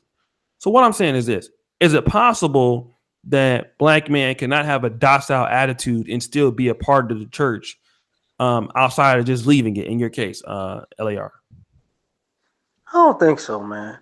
Because I think there are a lot of guys who are married, who are in the church, who got cool marriages. But there are also a lot of guys who have horrible marriages and relationships because of the church. Your wife gonna tell you what she ain't gonna do, or your girlfriend gonna tell you what she ain't gonna do all week long. And then all of a sudden you watch her on Sunday do everything a pastor fucking say that don't even speak to her. And it's like, are you serious right now? Pastor said, pastor don't keep these fucking lights on. Pastor said, pastor don't keep food in your stomach. Pastor didn't take you out on a fucking date. Pastor said, pastor don't fucking love your ass. But what I think it is like pastor, depending on how big the church is, he's a lotto ticket. A lot of these people don't look at their man as a lotto ticket. They look at the pastor as a lotto ticket. Why do you say that?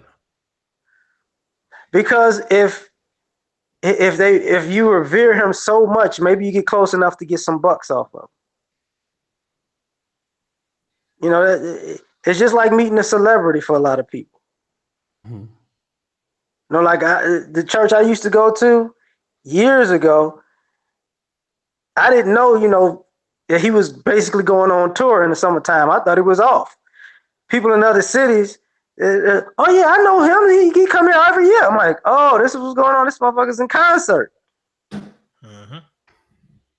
And so now you bringing in people and going state to state, city to city, and these guys you can't really control your relationship.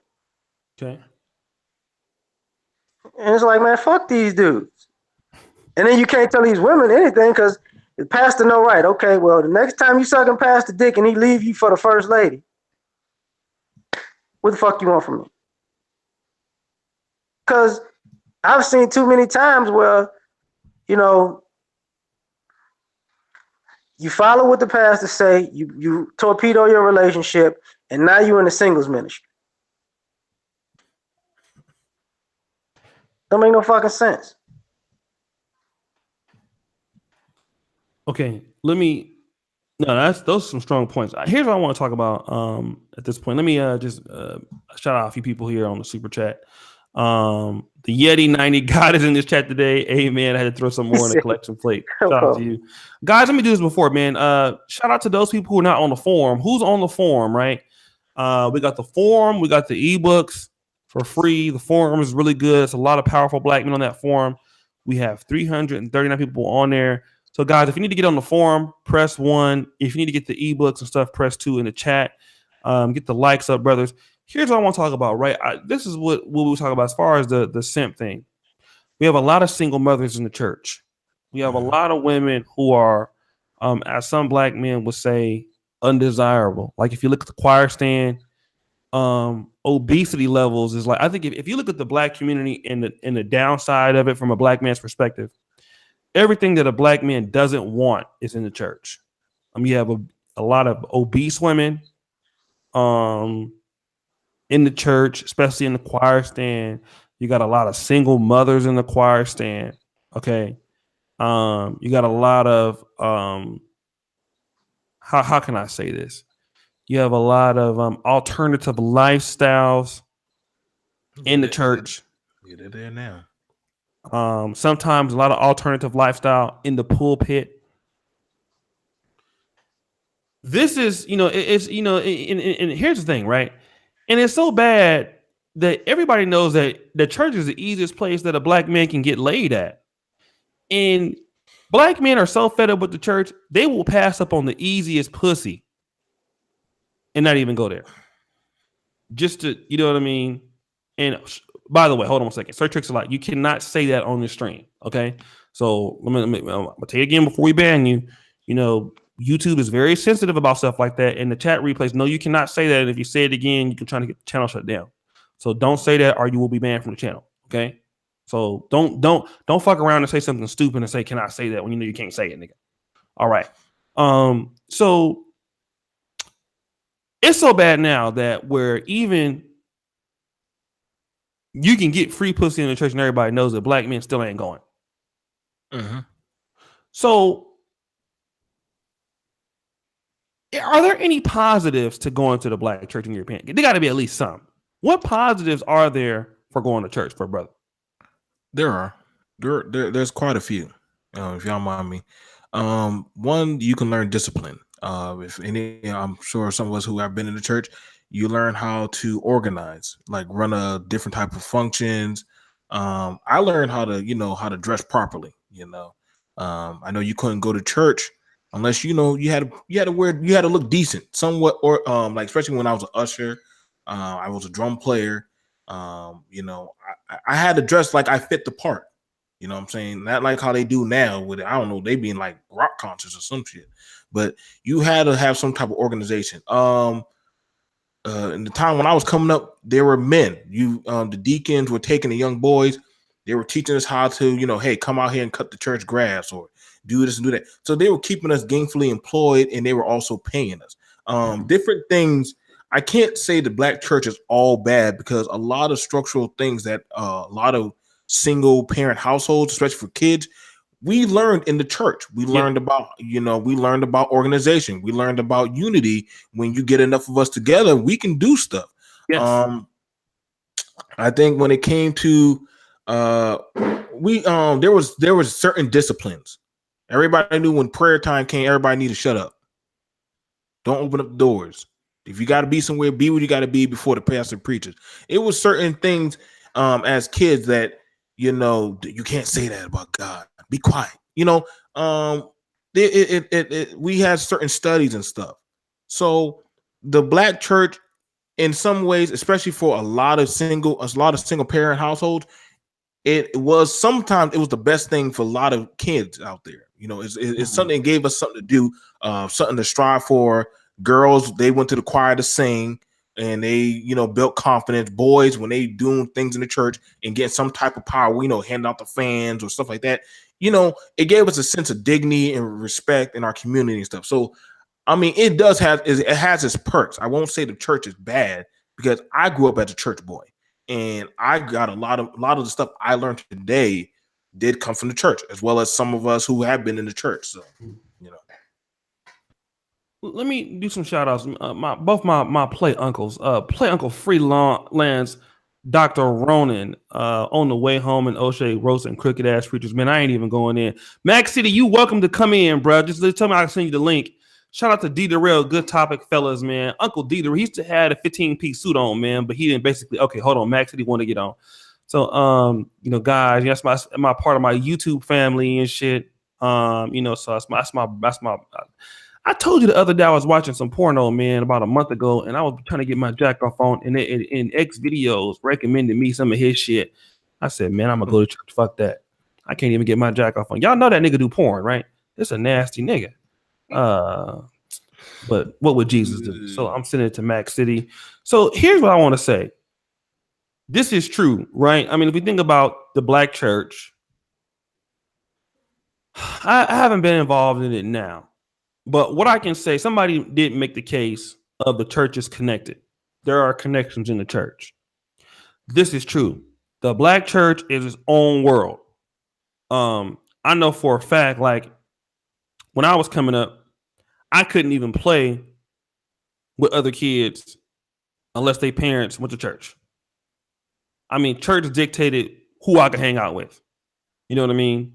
Church dictated who I could be around. You know what I'm saying? In the case of business, my grandmother had a beauty salon that was exclusively through church. I mean, a lot of black businesses are rooted in the church. Actually, I mean, one can argue if you are a black attorney, a black doctor, a black mechanic, and you are in the church, black realtor, all your business Right can there. can come right there through the church. Yeah.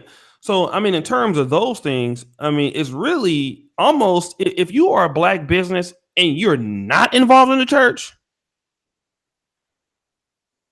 that business to me, that business failing is almost 100% more times more likelier. But for those people who are in the church and people know them through church, you can definitely make your own economy, and the church economy is really good in that respect. There are people that have certain skill sets in the church that you might not know, but they're like because especially if you go to one of these educated churches, like I went to like an upper middle class church, and these are people that lawyers, doctors, teachers, and I don't even know these people existed in my city, but you'll definitely find them in particular churches. So in that perspective, there are a lot of nice people. Not everybody's with the fuckery. There is a level of organization. There is a level of hierarchy. There is a level of execution that goes along with churches. So there are some positives, definitely, and there are some people who are serious about the faith, or at least they're trying. But I think in the majority, most churches are ineffective. Now, it's not as bad as the conscious movement. I'm not going to talk about them real quick, but let me do this. Let me get into Mack City Limits. He just joined in on the podcast. What's up with your Mack City? What's up? Can you hear me? Man, we hear you loud and clear, player. Yeah, what's going on with the players over here on the panel, man? What's going on? About to get it in, son. Yeah. Tell me why you don't fuck with these churches no more, brother. Man, I'm the wrong brother to ask that, man. I despise church. Why is that? I hate it with a passion. Man, I mean, I'm going to just tell you, I'm going to keep it 100, man. This is going to be really non-PC, man. But I think you's a pussy-ass nigga, man, if you go to church. I ain't going to lie, man. It's like you sitting up there, man, you listen to some dude, because, of course, I've been in the pimp game. And so there's a thin line between a pimp and a pastor. You know what I mean? So you up in there and you letting some man dictate to you, the mandates of this and the mandates of that, do this and do that. And the females is all up in there. They all up on the pastor's nuts. And you sitting there. That like I had a couple females, right, that went to church and they wanted to be in a relationship with me. But I told them, like, there's only one room for one pimp in your life. You know what I'm saying? So are you talking all this church shit? You telling me all this shit that the pastor say, the preacher say this, the preacher say that. I'm like, I ain't trying to hear that shit. You know what I mean? I ain't trying to hear that shit, man. The whole church is built on androgyny, man. You look at just the visage of Jesus. I don't know how you actually ever looked at Jesus the way they characterize him, the white one. Mm-hmm. I mean, he's real effeminate. Even the angels are androgynous. Just the philosophy of the church in itself is kind of like geared towards a woman. You know how women is. Ain't nothing they fault. You know what I mean? It ain't my fault. It ain't my fault. And the whole concept of Jesus dying on the cross, because somebody has to pay for your fuck ups. Somebody got to pay for your sins. Right. You know what I'm saying? That ain't no manhood shit. A man own what he do. Right. You know what I mean? But with this church shit, it's like, it ain't my fault. I didn't do it. I don't deserve it. Somebody got to come in and, and pull my slack and pull my weight. And so I'm like, nah, man, I don't rock with that shit, man. So anytime a female, because that's the main problem I'm having right now, trying to meet a woman that ain't brainwashed by this bullshit. You know what I mean? Because I can't swallow the gospel shit. I can't swallow the broad telling me what the pastor say every 5 seconds. I can't do it, man. And then you got these grown ass men out here sitting down and basically bowing down to what the preacher and the pastor say. That's some whole shit to me, man. I don't fuck with it. Okay. Let me let's talk about this LAR. Let's let LArMovement weigh in on it. And LAR, what do you have to say to what Mack City is saying? I'm gonna say something a little left of that though. Joseph could be looked at as a simp now because Mary was a single mother. Mm-hmm. Jesus can be looked at as a simp because he was hanging out with Mary Magdalene. You know, David could be looked at as a simp because he killed a chick husband because he wanted to get with her. Yeah, you're right. Like he's a hating ass motherfucker. So a lot of this shit, you know, and these are three people. Well, not Joseph, not so much, but these are stories that are frequent in the Bible. You know what I mean? That people use a lot. You know, people use Samson falling for a thought a lot. That is You true. know, so he was pillow talking, and now she got the boy eyes gouged out. So a lot of this stuff to guys, sometimes it just doesn't look right because a lot of these guys' downfall came from, you know, Adam and Eve. You know, you listening to this damn snake preacher over here got us all fucked up. We got kicked out. You know, that was a long walk down the dirt road.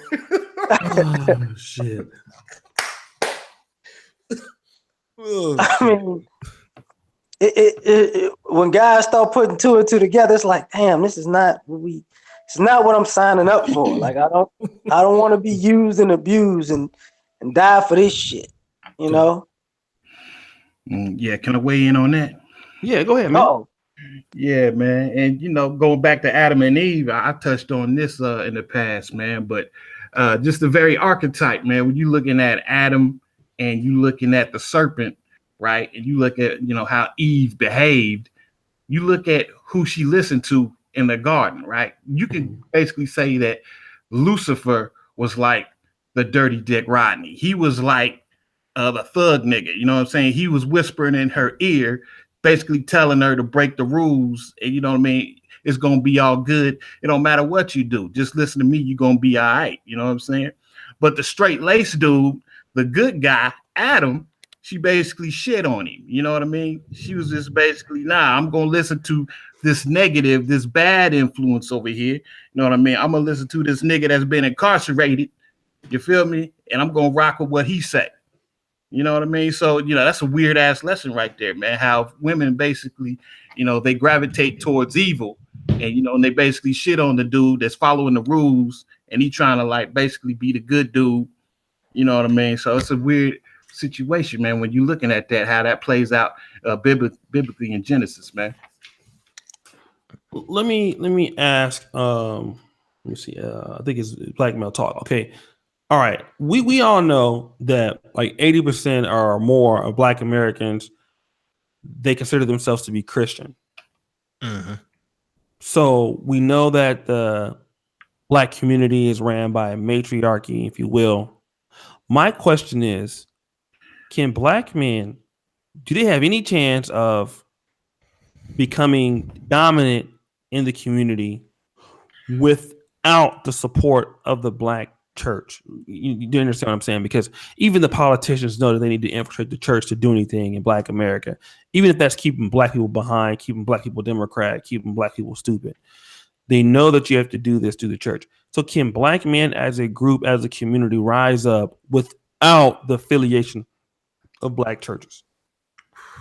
Man, you gave me the hardest question for the night. Shit, even Obama used the church to get up. Yeah, that's what I'm saying. Boy. Nah, we can't. It's hard now.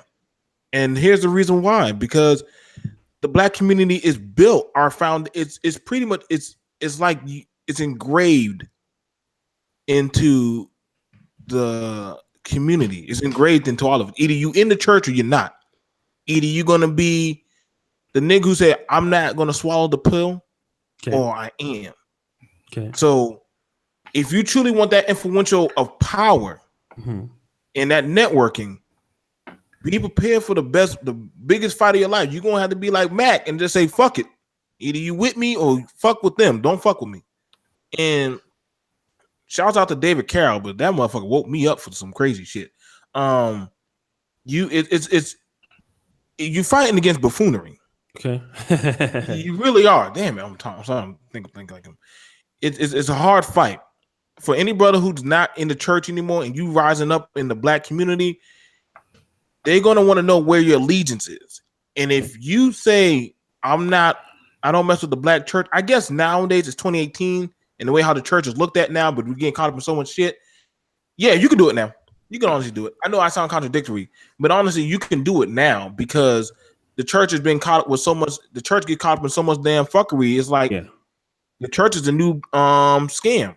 So really, any brother now you can say, "Yo, I don't go to church, but I still got these good products worth buying. If you want to fuck with me, all right, cool, I'm down with you." Shit, Snoop Dogg in the church now, selling CDs, and you know he gonna go right back. Are you serious? Yeah, Snoop Dogg in the church. He a gospel singer now. Okay. Let me just Sinful The P. No.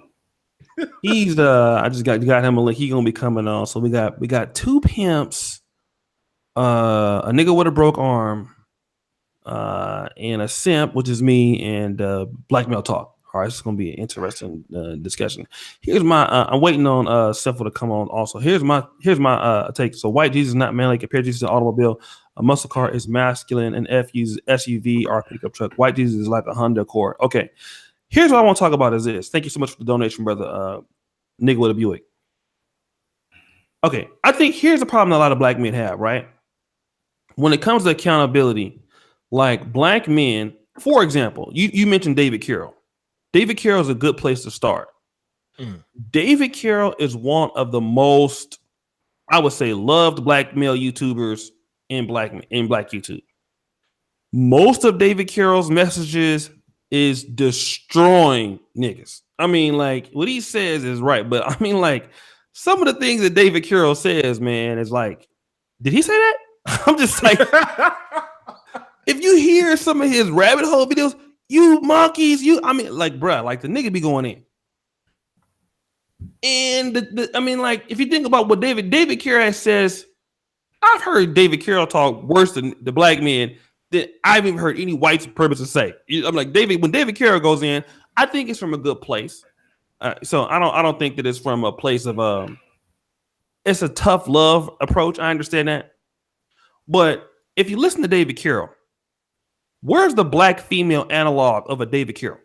Do you understand what I'm saying? Like, David Carroll can talk to black men the way that he does, call them all types of names, historically names that are used to be pejorative, and build a subscriber base of 25 to 26,000 subscribers, and many other millions of views on other videos. Why am I saying this? This is important. Black men can take some sort of accountability, because if they wouldn't, David Carroll would not have the longevity that he did, right?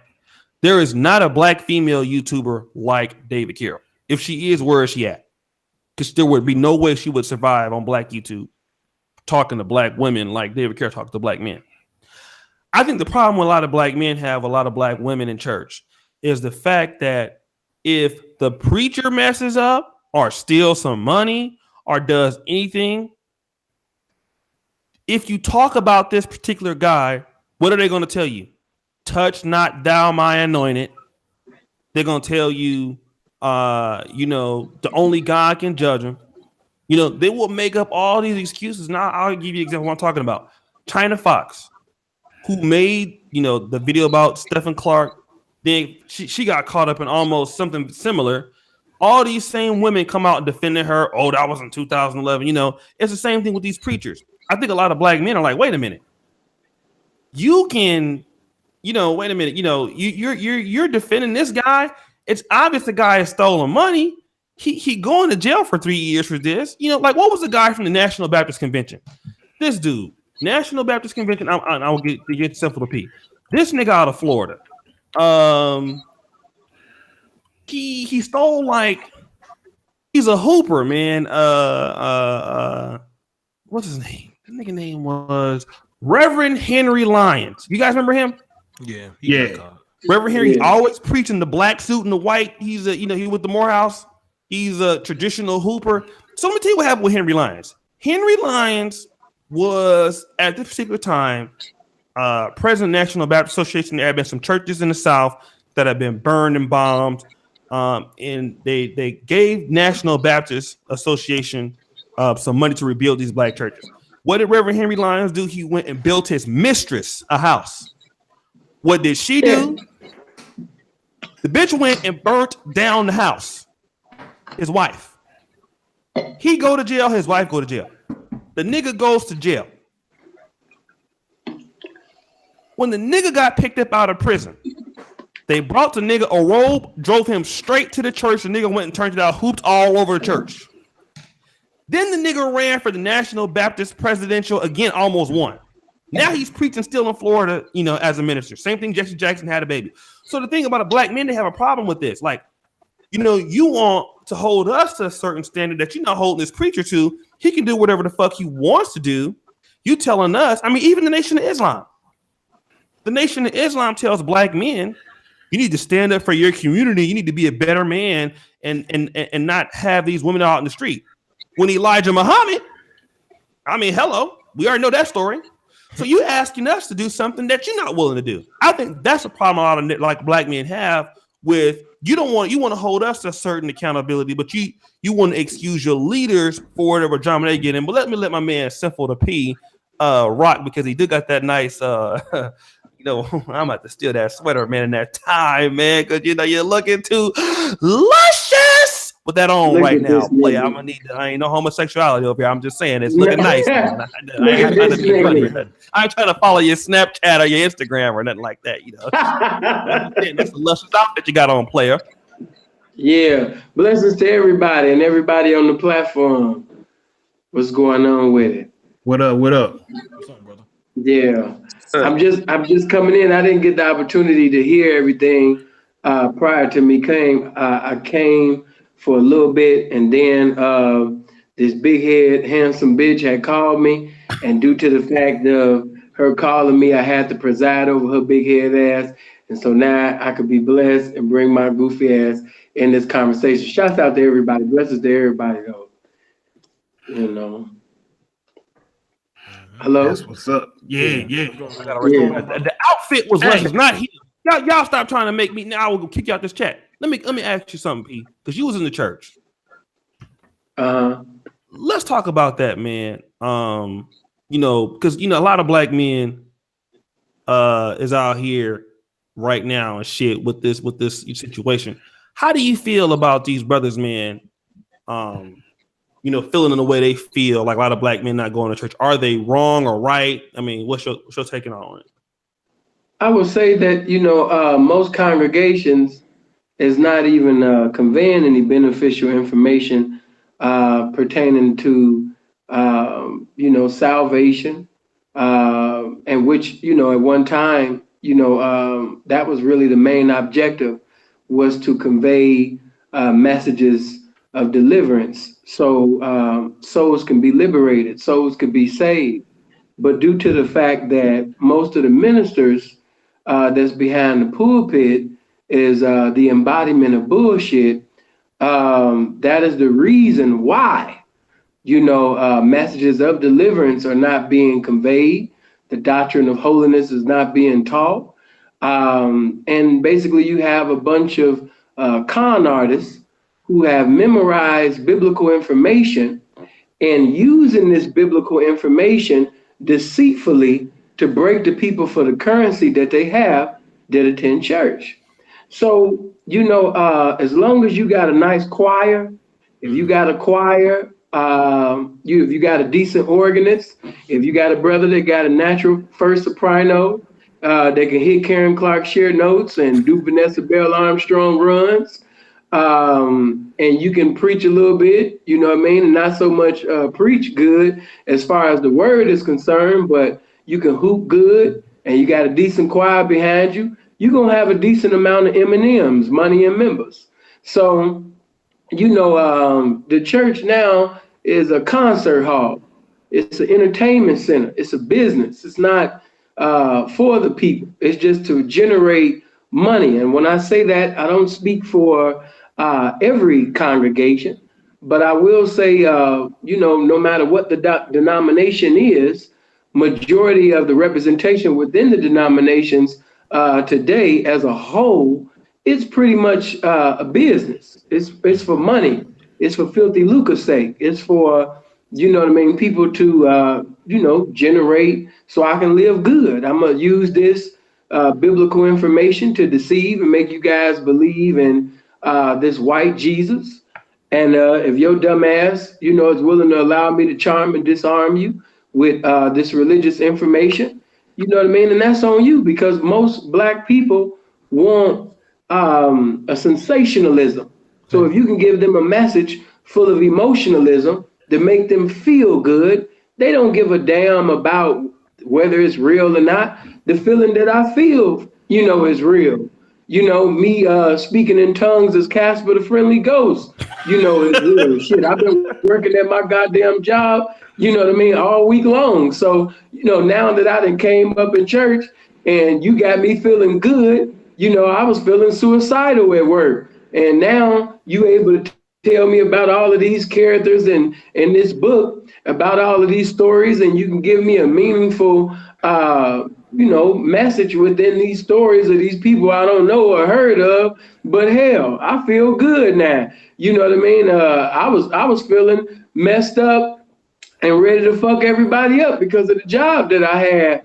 And looking at my paycheck, I started to sit up there and do a massacre. But now you making me feel a certain way. I feel like speaking in tongues. I feel like leaping over walls, running through troops and beating up groups. You know what I mean? And I feel like that now. So it's more of a feeling. It's the same way that a woman keep going back to a man that he doesn't provide any type of enlightenment. He doesn't provide any type of empowerment. He doesn't provide any type of mental development. But at the same particular time, he provides physical development. Why? He can make you feel good. So if I can provide that sensationalism, if I can get you to come, you know what I mean? You're going to keep coming. Why? Because it feels good. So that's just what church is. It has made people feel good. They know that, you know what I mean, the letter J, you know what I mean, is only a little bit over 500 years old. They know that, you know what I mean, it ain't no such thing as this Jesus that they promoting, you know what I mean? But at the same particular time, it feels good. It's something to believe in. You know what I mean? So we're going to believe in Christianity. We're going to believe in Roman Catholicism. We're going to believe in all of these denominations. Why? Because it takes me to the destination of feeling good. And black people like to feel good. That's why you got people on drugs. That's why you got people having sex. That's why you got people going back and forth to church. Why? Because I'm going to get my fix. It ain't about whether it's right or wrong or whether it's the truth or whether it's a lie. Motherfucker, I want to feel good. So if he can make me feel good, I give him a contribution for the distribution that he's given pertaining to me feeling good. Simplicity. I need to get, man, look, he just shut the whole panel down. I need to learn these pimp rhymes, man. I've been practicing on myself, but the flour is sour. I'm like, God, that shit don't make no sense. How does this nigga do this? God damn, he had a good conversation. Do this motherfucker, nigga. Shout out to, I see my boy Ragu Green in the building, man. Shout out for my same hotel. Shout out to him. Let me see, Mr. Grandeur.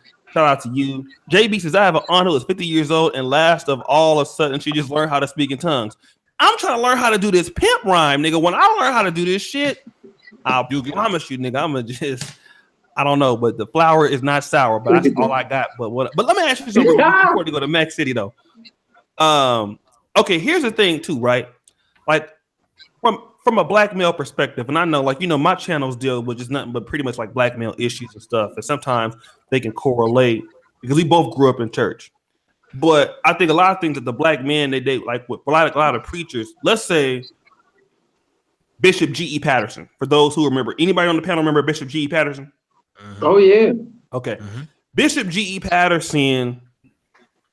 It was, you know, he came from, you know, his J.O. Patterson was his uncle. His father was a bishop. So they had, you know, they was like in a hierarchy, you know. Then J.O. Patterson married C.H. Mason's daughter or something like that, or granddaughter, whatever. But G. Patterson carried himself in a way where he had money, but it wasn't like in your face. You know what I'm saying? You do have a lot of black preachers, man. Like, you could tell they're trying to like style and profile, like, you know, Reverend Ike back in the day, Creflo Dollar, TD Jakes had some of the ugliest suits I ever seen in my life, but that's another story. And you see a lot of these black ministers styling and profiling. And I don't think that black men have a problem with, you know, preachers having money, but I think they have a problem with preachers are pastors flow showing, you know what I mean, are basically, you know, trying to put out their wealth and stuff like that on them. Now, let me ask you this, seeing, I mean, I know because you went from preaching to the game at some point, right? I mean, you a computer nerd now and all that. We understand. Yeah, I'm full-fledged YouTuber. But let me ask you before we go to Mack City. Okay, do you think that preachers should be able to, instead of being a little bit modest in their apparel, you know, and not getting these expensive cars, even if they do earn the money, you know, do you think that's a turnoff for a lot of, you know, black men, because that could bring jealousy, that could bring some envy? Should these preachers maybe knock it down a notch a little bit when it comes to what they're doing in that respect? You asking me? Yes. I'm gonna say this.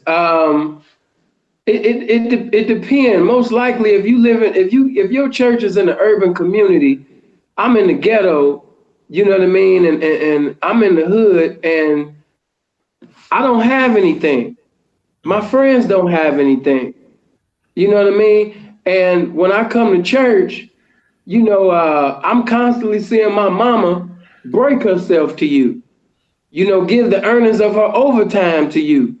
I'm seeing grandma sit up there and work extra hours, you know, to break herself to this building fund that never gets billed. You know, I constantly come and I seen you sometime, you pull up in the Cadillac, then you pull up in the S5.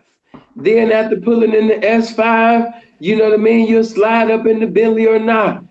You know what I mean? Like, you know, wow, you know, it ain't hard to see where it's an old song back in the day. It ain't hard to tell. And it ain't hard to tell to see where the money is going. So, you know, yeah, it's a big problem, man, when you coming out of poverty. It's a big problem when, you know what I mean, I'm hungry, we don't got food to eat, but pastor just pushing up. You know what I mean? And pastor steady coming up. Pastor ain't wanting for nothing. Pastor getting fatter and fatter. Pastor's stomach is hanging over his pants.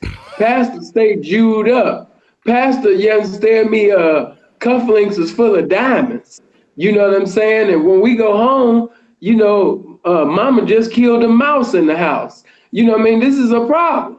Okay. You know, how come pastor don't sit up there and come pray at our house and pray these mice and roaches, you know what I mean, about this house? How come, you know, pastor don't sit up there, you understand me, and take out time to, you know, help us get about this, the projects? So, yeah, it could be a problem for certain people. Me, myself, when I seen certain people, I took it differently. You know, that's why I say, you know, everybody's different.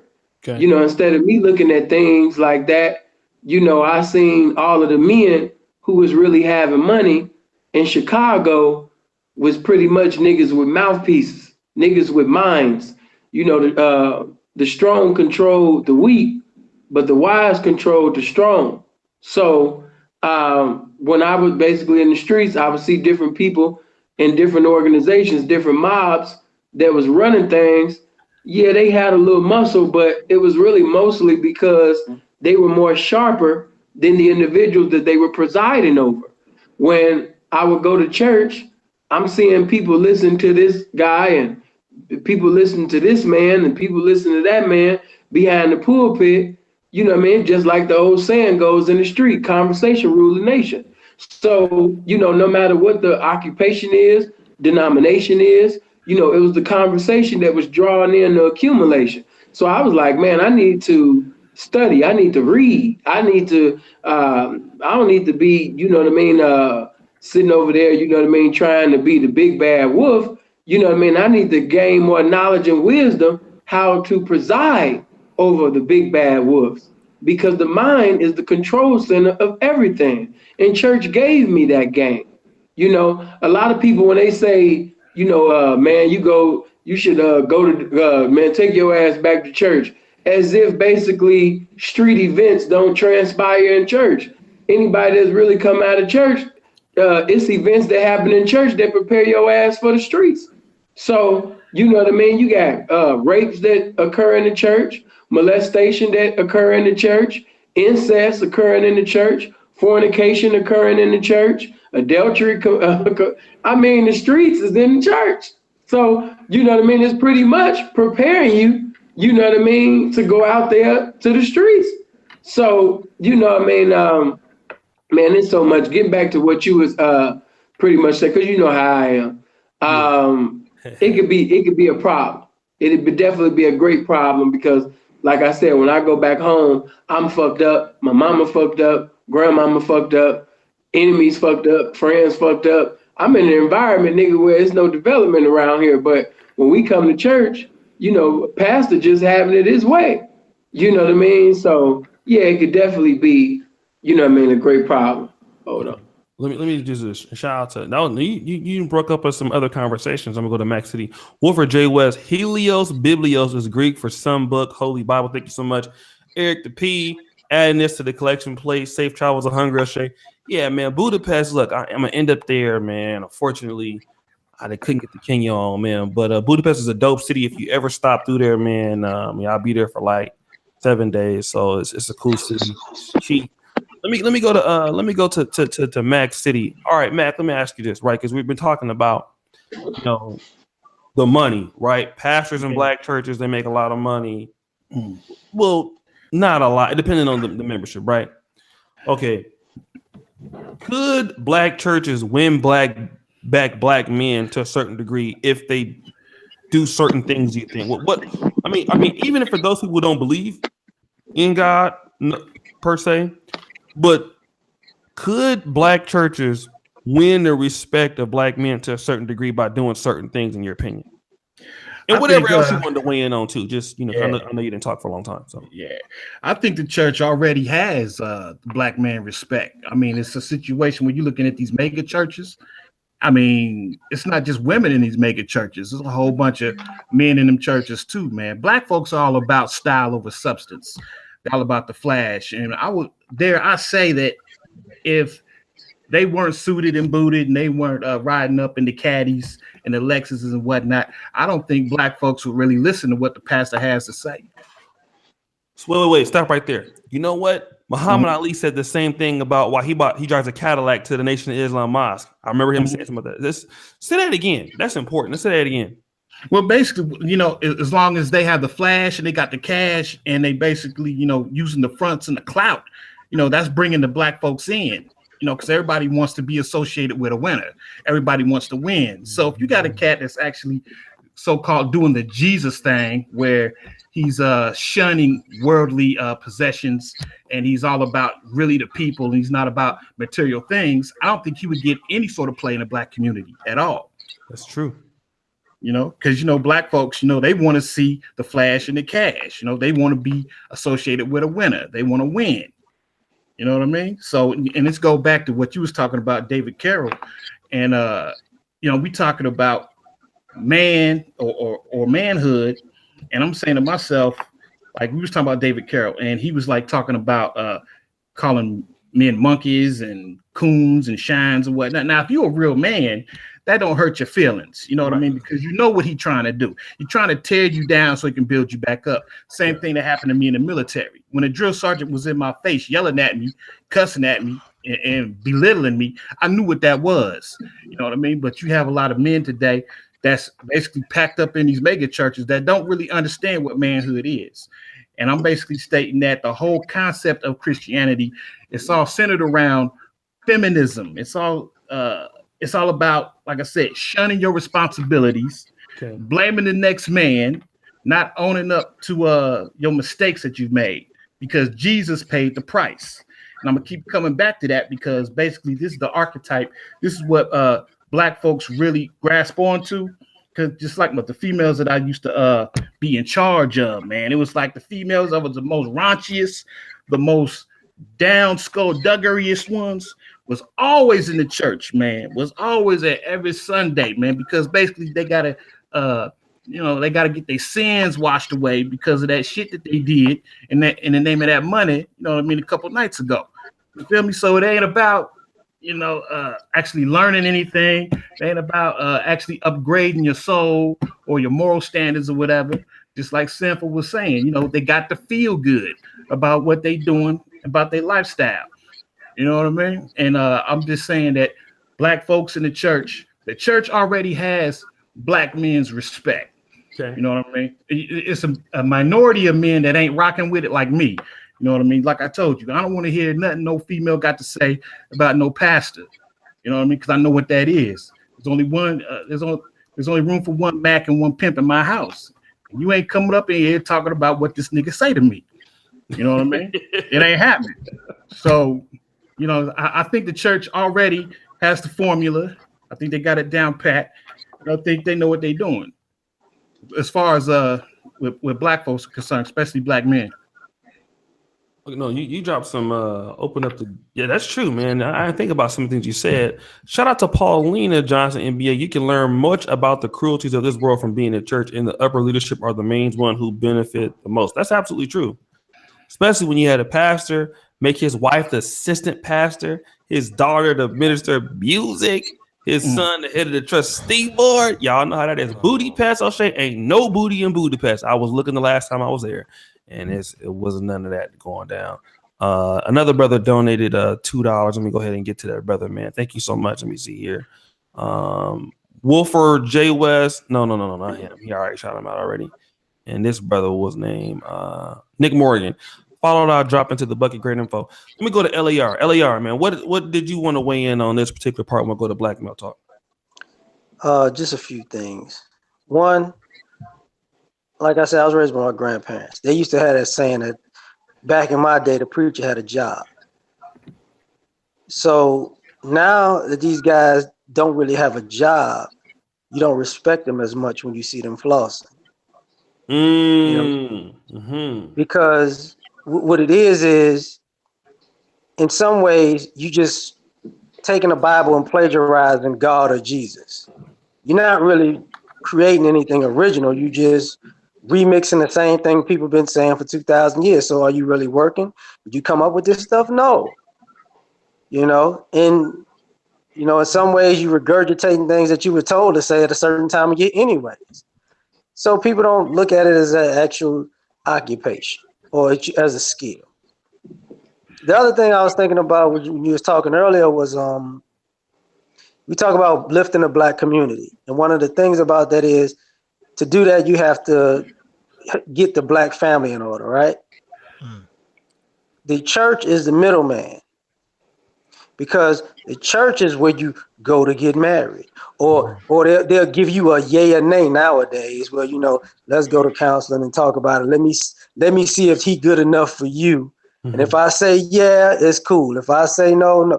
So it's getting in the way of the black family as is. Because the ladies really want a wedding. They don't necessarily want a family. And the church want you to pay for the venue and to pay the pastor. They don't necessarily want a family because families might not be going to church like that because they got other shit to do. So that's my piece on that. I'm done. Okay, look, I'm gonna just do this because back in the day, the black pastors did have jobs. Okay, let me kind of get to this real quick, right? All right, black pastors with these fake ass degrees, man. That's one thing a lot of niggas don't. I know I don't like this shit. I'm in medical school and I'm busting my ass to become a doctor or something. These niggas go down to Reverend Bluen's copy and paste university down the street, pay $500 and become a doctor of ministry at St. Luke's School of Twerking or whatever, and they're like Reverend Doctor now. You know what I'm saying? That's another thing. A lot of black men they hate that shit, the diploma mill university type shit. But I digress. Black Male Talk. What do you want to weigh in on? There's a lot. I mean, honestly, the church, first off, the reason why a lot of black, especially black men, are not really the respect in the church. It's there, but it's being removed because first off, black men, especially of 2018, we don't get no more excuses. We don't. Okay. But if you say something and put Jesus behind it, you get excused. And we know that to be bullshit. I'm sorry, and some people get offended. I don't really care, but it happens now. We're catching a lot of these preachers nowadays, and they're getting sloppy. We're getting caught with like running trains and stuff, getting caught stealing thousands of dollars, driving cars and stuff. And you like, yo, you judging me out here on the streets, but damn it, you doing the same damn thing, but you doing it in the church. But my grandma and my family are putting their faith in you. So who's really the biggest sinner now? And the fact about that is these dudes have a platform. Black men, as we all know, especially us on this channel, we don't have the same type of powerful platform as they get. They say something and it becomes law in the black community. Yeah. We say something, we're seen as ranting. This is not something that we think. This is something that we know, that we see that's going down in the black community.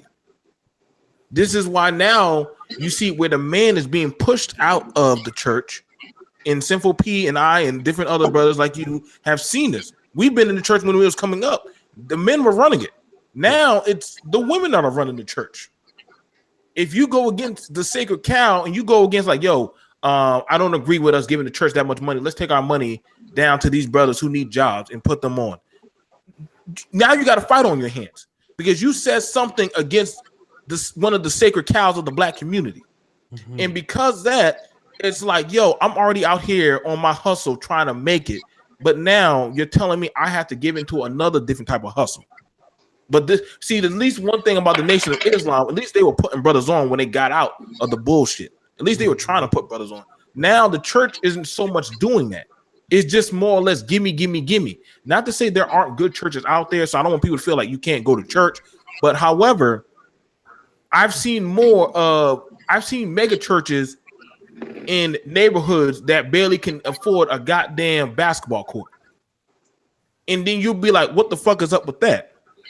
Because I can barely keep a car payment going, but somehow this mega church is still going for the goddamn 15 years. So when a black man like me sees that, I'm like, hell nah, fuck that struggle.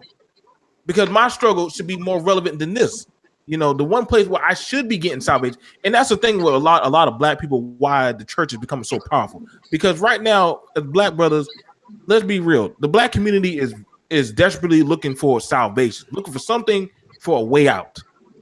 We're at the bottom of the totem pole where it's like, yo, shit, everything's so far going bad. Women aren't listening to us. Kids doing what the fuck they want to do and trying to shoot the older guys.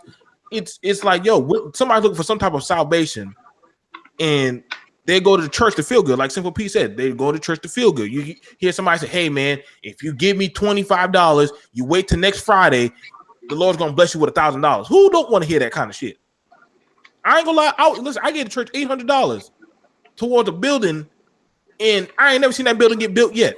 I'm like, damn, all I see is blocks and grass growing up. So I'm like, damn. So when I saw that, I was like, yo, fuck this. You ain't gonna get another damn dime. I want to see the books. Right. And when I said that, they ostracized me and my wife. So it's things like that. It's when a man starts challenging the norm of the black community, he gets looked at as he's the leopard. Okay. You know what I'm saying? Because now the man doesn't have that type of power as he does anymore. And if you ain't down with this type of system, it's hard.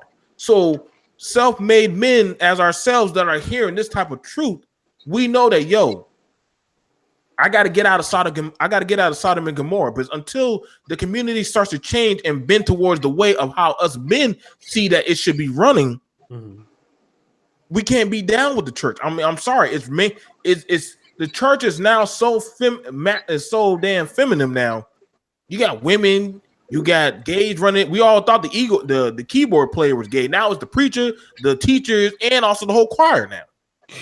They don't even be hiding it now. No, they don't hide it no more. They used to hide it. Now they open now. Shit, especially in Atlanta, places like that. Yeah. So I mean, when you got that, and you got women running the church, how can a man be a man anymore? Right. Honestly, I mean, I made a bet. If you can show me where in the Bible that that women have positions in the church that high, I will give you $200.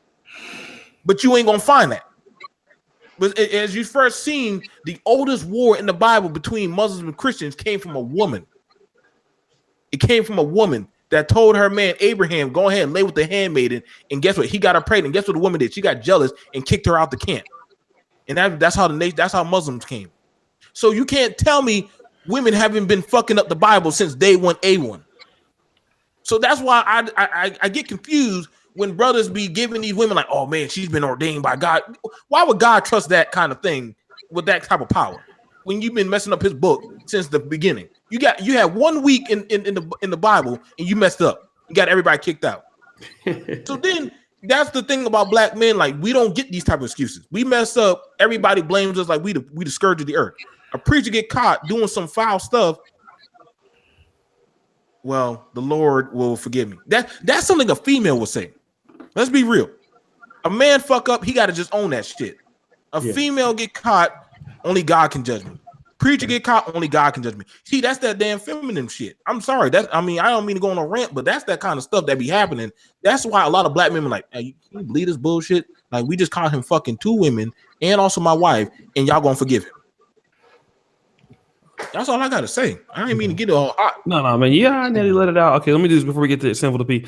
DM Biafra Rising SDA pastors do it for the love. Yes, I heard about that. 7-day Adventist pastors don't even get paid that much money, I think. Let me kind of go to Sinful The P real quick because and I know JL Edwards actually. I'm asking Sinful 2 questions. The first question is this. Number one. Shay. Yes. Can I just touch on one thing before you? Yeah, go ahead. I forgot what's the other brother. I forgot his name. He got the broad as the little thumbnail. That's Mack City. Mack City. Okay. Mack City said that if they didn't have the flash, if they didn't have the materialistic thing going on, then people, wouldn't listen to him. Am I right or am I wrong? Did he say that? That's what he said. Yes. Okay. See, anybody that know me know I don't promote religion. I promote, game. Because whether you go to church, you need to bring the game. If you going to work, you need to bring the game. Simple, I'm going to a wedding, bring the game. I'm going to the pastor's office, bring the game. That's all I promote is game. And let me say this.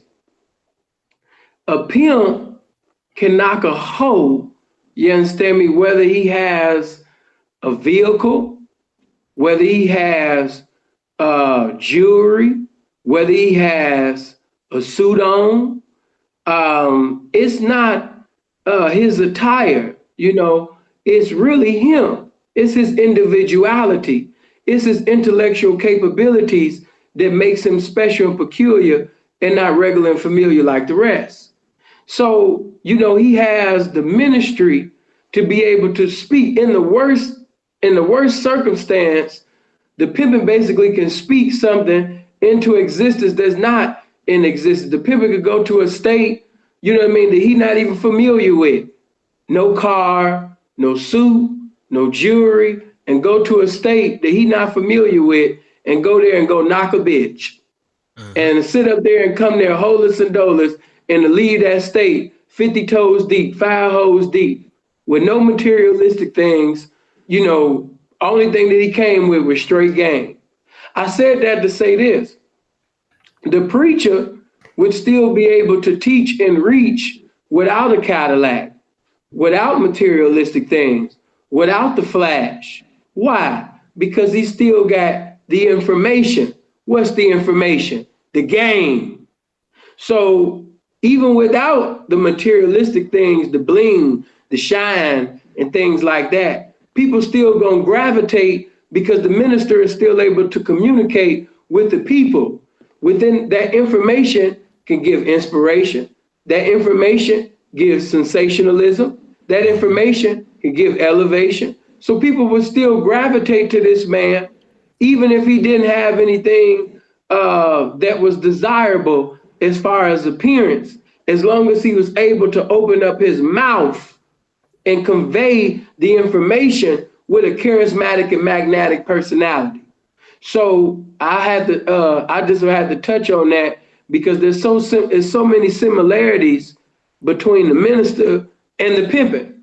And I don't want you to think. Though.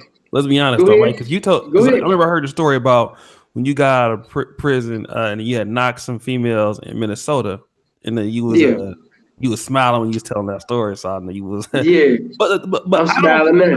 I'm pretty sure. I mean, I'm not trying to speak for Mack City. I mean, because he was in the game for a minute. But the thing about it is, if a pimp, what does the pimp do? When a pimp or a pastor has that magnetic personality, when it was broke and scruffy, when they get money, what's the first thing they do? They better their campaign so they can obtain on another level. Okay, but hold on. But when you first start, just like a minister, you don't start. Most ministers, they don't start with a mega church. Okay, you start with a storefront. When you get on YouTube, you didn't come in with 48,000 subscribers. You built that, and most of your videos, you don't have a car or you count money. People came to hear O'Shea because they like the personality of O'Shea. O'Shea's funny. O'Shea's intelligent. O'Shea's witty. So I'm gonna keep watching O'Shea. Why? Because O'Shea got information and he makes me laugh. He makes me feel good. That's true. But you do agree though that to a certain level that you always say it must be presentable before what? Before it could be acceptable as far as conversation, but that's not what I meant. Okay. But to a certain degree, I know, but it's for comparison. But what I'm saying is this. But you agree though that having that, like, look at you right now. I'm just saying that's the outfit, man. That's some luscious colors. I'm just saying the red and white. Hey, I'm ready to go trick on myself and get that shit. And I'm saying is, if Sin walks into Leroy's Chicken and Grits Shack and LaQuanda is there with the glass eye, and she sees you up there now, even though you might not have had that at first, it's presentable. The game, the outfit, and listen, if she want to sell kneecaps for you or elbows, I'm not saying I'm just saying if you was in that life, not no more because God has delivered like you can. I'm a full-fledged YouTuber. Sign for I'm the greatest square that ever lived. Right. Go ahead. Sign for it. But you own the package. But you do agree that it does catapult, right? And so I don't think the argument is that.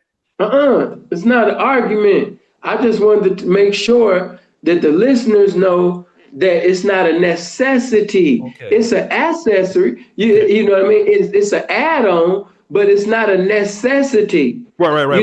You can have a large population of people listening to you and not have $1 in your pocket, but your mind is wealthy. And if you got a wealth of knowledge and wisdom, people will still gravitate to you. You don't have to have those things. What I'm saying is there's a correlation at some point, at least to a certain degree. There is a correlation. I mean, to a higher level, but I didn't want people to think that just because you got this, that you're gonna have it. Because we know certain YouTubers, they know how to do the OBS, they know how to do web designs, they know how to sit up there and have the most perfect looking YouTube channel there is, but they still got them little 300 views a month. You know what I mean? Channel. Don't nobody listen to them motherfuckers. That's true. You know what I mean? I mean, them motherfuckers know how to do everything it is to do on YouTube. They know a whole bunch of shit. My dumb ass, I just take a fucking phone, hit the live button, and just talk shit. And motherfuckers just like listening to the shit that I say. Yeah, you know what I mean? But you got some people, they know the science of this. They know, you know what I mean, when did it started, when this word was coined, when this first was founded. I don't know none of that shit. Okay, no, that's my dumb ass don't know none of that shit. I just be talking shit and motherfuckers be like, you know what? I like his dumb ass. So I didn't want, and then you already know as well as I know, I got videos just like you got videos where, you know what I mean, the nigga ain't wearing a suit. Motherfuckers just like to hear you just because, just like right now. We not dressed like we going to a wedding. You know what I mean? Matter of fact, bro got his profile picture showing. He not even showing, but people still want to hear him because he got something to say. And if you whenever you're a man with a message, and then I gotta slide this in, because this for you flagging motherfuckers. Whenever you a man with a message, they can take your channel away. But due to the fact that you a man of a message, you got messages, you the embodiment of messages, your mind is the museum of game. If they take away your channel, the same motherfuckers that was listening to you when you had your big channel, guess what they gonna do? They gonna search for your motherfucking ass because they want to hear that message come from that messenger. I like him. Where the fuck is O'Shea? Y'all done took away O'Shea. I gotta hear O'Shea. It's just like with Tommy Sotomayor. If they took down every channel, and if Tommy sit up there and build a new channel, you're gonna see thousands of motherfuckers sit up there and subscribe immediately, searching for that man. Whether you like him or not, it's just people that like his content. Right. You know what I mean? O'Shea closed down. You gotta have motherfuckers following O'Shea. Jab, different, you know what I mean? When you're a man with a message, you know what I mean? People are gonna follow you regardless. Let me ask you this, and then we're gonna go to Mack City. But this question, okay, because a lot of guys feel like, okay, a lot of black men, they don't fuck with the church, but they're afraid to come out and publicly criticize the pastors. Like, okay, a lot of black women go to church, right? And a lot of niggas who don't go to church, their wives or girlfriend go to church, so they don't want to talk shit about the pastors to their girlfriends or to their wives or whatever because they feel like their wives or girlfriends gonna stop fucking them or not gonna date them. Do you feel like black men are afraid to criticize preachers or pastors in front of black women? Hell motherfucking yeah. The pastor hey, just like in the black subconscious movement that the black woman is God, nigga, in the black unconscious black church, you understand me, the pastor is God. So if you say anything contrary, you know what I mean, to what the pastor is teaching, or anything to minimize the greatness of the pastor to the bitch, oh man, that bitch gonna sit up there and leave you. Why? Because that's God to her in human form. Not all the little religious big head broads, but most of the religious big head broads, they see they pastor, bishop, apostle as God in human flesh. So if you say anything against pastor, the devil is using you. That's going to be their frame of mind. The devil is using you, and you trying to cause discord between me and my leader. They've been trained to think that way. You know what I mean? Matter of fact, scratch the think part. They've been trained to feel that way, you know? So, you know, if you say anything against the pastor, you know what I mean? Off with your head, and you ain't going to get no head either. Okay, let me do this real quick. I know LAR, he's Mack, I'm gonna come right to you. LAR, I see you getting sleepy, man. They gotta go to work in the morning. But LAR, let me let you weigh in on it, and then we're gonna go to Mack City real quick. And I'm gonna read the super chats in a minute because it's 5 a.m. here in Poland, man. I ain't gonna keep up too long, man. Simple, he don't go to sleep. He can stay up all night talking about this shit. But yeah, okay, man, he'll stay up till the Google will kick us off. We had to start a new hangout. So let me get to LAR, man. Cause I see LA. I know it's late, man. Where you at? But LAR, man, weigh in on it, man. Do you think the brothers, man, are afraid to talk to black women about, criticize black pastors in front of black women? And you can talk about that or whatever else that you wanted to weigh in on also. Hell yeah, I agree with everything Simple said about that. The other thing is, I think black men graduated out of acting like we owe Jesus to the point we got to pay a motherfucker that don't know Jesus. You know what I'm saying? Like that like a lot of this church shit is guilt. You know, if you believe in Jesus, people wasn't riding with it then, so I'm gonna pay my pastor. If you believe in Martin Luther King and the civil rights movement, we didn't ride with him right then, so let me pay my pastor. It's like people trying to pay to be on the right side of history, so they getting played doing that shit. You know, so brothers are just sick of it. Like, man, I'm not giving you shit. You don't know what the fuck you doing. You don't know what the fuck you talking about. Everybody sees you fucking up left and right. And I'm going, I'm gonna make it rain on you for being a glorified begging fuckboy. Oh shit! Did he say a glorified begging fuckboy? Yeah, like That's what's going on. Like, think about it. You got 5 people on the panel, right? Yeah.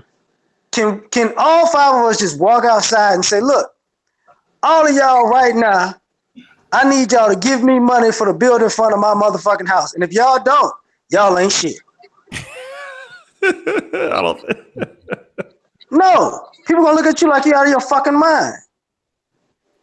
You can't walk into your family reunion or Thanksgiving dinner. What I need all y'all to do is pass this plate around and put money on it because I want to have. God told me that I'm gonna get blessed and I'm gonna get another car. So pass this shit around. Don't put that fucking turkey down and put some money on this motherfucking plate. And if y'all don't, y'all ain't shit. You going to hell. Right. So I'm just saying. I'm done. Oh shit! Hold on one second. Let me read. Now those some good points. God damn, my eyes is them motherfuckers is heavy as shit. I can't wait to get to Budapest. If I ever get there, but I'm gonna get there though. Shout out to Alan Roger Curry, man. Alan Roger Curry. We keeping his attention tonight. Okay, y'all know our author Alan Roger Curry, man. Everybody knows him by now. Shout out to Alan Roger Curry. He's done a lot for us here in this part of Black YouTube, man, especially my site, negromanosphere.com. He's our Monday writer. The most expensive, but that's another story. So Nick Morgan, the preacher is still the man of letters. If you read anything about the Jungian psychology, then you understand it's more important than money. Damn, I don't know about that one. Thank you so much, man. My boy Brian Jenkins out of Alabama. We did a podcast before.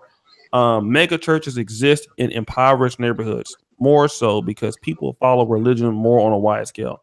The mega church is their symbol of success. That makes a lot of sense. Let me ask that question to Mack City Limits and let him weigh in, and then we're gonna go to Black Male Talk. Go ahead, Mack City. Okay, now what's the question? Nigga, I don't even know. What the fuck was you talking about? well, let me go ahead and weigh in what Sinful said, right? Yeah. Basically, I don't disagree with what he said. I was just speaking in general as far as the materialism of the culture. I mean, we basically have brothers out here that'll shoot you for your gym shoes. You know what I mean? So right. I'm saying that the materialism is definitely a component of it. You know what I mean? I'm not saying it's the end all be all. So I just want to basically clarify that. Now, let me see. I'm not necessarily sure what the question was. Do you think that okay, are black men afraid of criticizing pastors in front of black women? Oh man. I don't even know why I gotta answer this. Everybody done basically said the truth on it, man. Yeah, because I've been in that situation. I don't know how many times, man, where not my grandmother, but my mother, mm-hmm. right, was basically getting suckered in by this local church that we have here. And I basically told her, I'm like, you being swindled. It's a cult over there. You know what I mean? And I knew it was a cult because basically one time I went there and I don't do the church thing, right? Mm. And she convinced me to go to the church with her because there was she was doing foster care. She was going to get the foster kids that she had baptized. And we roll up in the church and I find out that they had actually canceled the baptism for, I don't know, who was this lady? She wasn't necessarily the preacher, but she was like a prophetess, or she was like some sort of big wig female, man, that I don't know, she was like a high-ranking female in the church, man. And so they canceled the baptism so they could like celebrate her birthday or something, man. And they had a step team come in, and they had her sitting on this big throne, and they was passing the plate around. It was just crazy. I'm like, y'all stop the baptism. Y'all wasted my time to come in here, watch this woman, like, y'all worship this broad, man. You know what I mean? And so that left a bad taste in my mouth. And I told her, you need to get away from that shit, man. She didn't speak to me for like 2 or 3 years after that shit, man. Damn. You know what I mean? I'm like, seriously? I'm like, you had this woman over here, y'all celebrating her birthday. She's sitting up on this big old throne. Y'all stopped the baptisms for that? You know what I mean? And I'm not even a church dude, man, but I'm like, you wasted my time to come in and look at this nonsense. And I've had like plenty of females that I've been dealing with through the years. Just like I told you, like if I'm going to have a relationship with a woman, one of the things that she can't do, she can't come in my face talking about what the pastor say, because she'll get the boot real quick. I don't play that shit. You know what I mean? There's room for only one man in a relationship, and it ain't going to be the pastor. You know what I mean? And they get indignant about that, and I've lost women over that. You know what I mean? They chose the pastor over what the hell I say. You know what I mean? I'm like, I'm cool with it. You know, of course, it's in the beginning of the relationship, you know, the hooks wasn't in on the female, on the broad or whatever, man. But you know, as soon as they start all that holiness and the pastor say this, and I'm like, no, I gotta get rid of you, bitch. No, we ain't gonna have that. Nah, we ain't gonna do that. Yeah, but yeah, females, man. I mean, they're highly programmable and they're highly susceptible, man. And just, you know, the whisperings of a brother with a mouthpiece, man. You know what I mean? So it's just whoever got the best game, whoever got, you know, I don't know. I guess you say the best mouthpiece wins, man, because there's been a lot of cats, you know, that came in and snuck my female, whether it be on some pimping shit or whether it be on some square shit, just because, you know, of the shit they kicking, man. And the pastors and the pimps, man, they got that on lock. Yeah, man. Them pastors, the pastors and the pimps, man, they them motherfuckers. Damn. You know, you can't hate on them, man. The motherfuckers know what they're doing in a certain way. But we'll go to black male talk, man. After this, I'm gonna just let everybody get their last one round, whatever, man, because it's 5:09, and I got some company up in this mob, but I got to rep some English. Oh shit! Tonight. So You want to be sinful? I'm gonna be you know, hey, so before we get to BMT, right? I called Sinful the other day, and the phone hung up. I said, hello? And the nigga hung up on me. And they called back. I said, nigga, I know you didn't hang up on the simping, you know, because like when he be talking, he refer to himself as the pimping. So I refer to myself as the simping. I said, nigga, you done hung up on the motherfucking simping. Don't you ever in your life, nigga, hang up on the motherfucking simping. Nigga, don't you hang up on the simping. Right. A true sin. I don't want to have to hurt him, you know, that's my boy, man. I want to, you know what I mean? He didn't want no internet, you know, text messaging like that. You know, I don't want to, you know, I don't want no problems, but I was willing to go there with that nigga, man, hanging up on the simp and shit, man. Don't be fucking with me. Go ahead, man. Black male talk, man. What did you want to weigh in on the subject, brother? I mean, honestly, every brother, they have their truth. And I think that's the biggest thing. If I learned anything when I went to seminary school, is the reason why the people will follow you is if you can sell them salvation, however you may believe it, they will follow you. That's true. And that's something that the mass will get behind on you. You see, when you bring them a certain type of message or word, no matter how crazy, or it don't even have to have nothing to do with. I've watched one pastor talk about building a house and selling fried chicken for next Sunday, and everybody said amen. And that's when I knew. I said, damn, did anybody listen to what this nigga just said? But because it sounded so good and the keyboard was playing and he had the women in the background singing, you couldn't get mad. People were just happy. So it's so much so it's like when you think about it, the church no more is a place where you just want to go get that salvation type of high, and it's hard to come at that type of thing. You know what I'm saying? Because it's the end all be all for the black community. It's the beginning and it's going to be our end. And the reason why I say that is because it's where our logic is going to stop. For the brothers who wake up and say, I don't want to have no part of this, they will be ostracized, and they're going to be like, you have to prove to us why you think the way you think. Because we all woke up one day and said, yo, I'm not down with this bullshit. But see, now we have to defend our truth on why we stand as men. But them right there, they can say any goddamn thing. The Lord told me I deserve 2 women. And I've seen some pastors, literally, there's a pastor in Africa right now who has a sex church. He has a what? I mean, he has a legit sex church where the members can have sex with each other and do all kind of crazy shit. You have an address or a website? Stay your ass out of that church. Not that I believe in, but do you know what the God bless? Do you know what the name of the pastor is, brother? I just want to check it. Stay away from that church, man. But that's the thing about it is, if you can get in Africa, if you can get 1 or 2 or 3 followers, you got them. That's the whole thing. That's why I agree with. I can't deny, even though the church boy in me is like, oh God, he's speaking sin, but I can't deny what Sinful was saying. I can't deny what Mack is saying. Like, I can't deny what LR and you are all saying. Like, yo, if you can speak the language of the Negro and it sounds good, they'll follow you. Oh yeah. If you say what a woman wants to hear.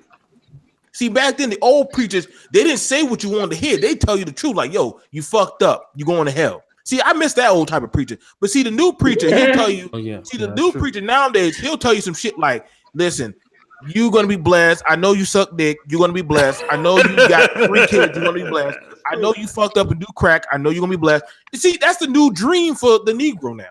And because they want to hear that shit and they want to feel good. See, nobody wants to hear damnation. No. You know what I'm saying? They want to go to church. Nobody in church. Right. Nobody would be in church. But if you show me the man who got the nice suit, who always has like 3 to 5 Jesus pieces and has a nice jacket, has a nice little red bone mama, or she could be fat, but you know what? She looks just right because she's the pastor's wife. We don't want to correct her because she look ugly as fuck. But you know, because he has all them bad women right behind him, backing him up. See, it's a circus, and nobody's gonna say anything.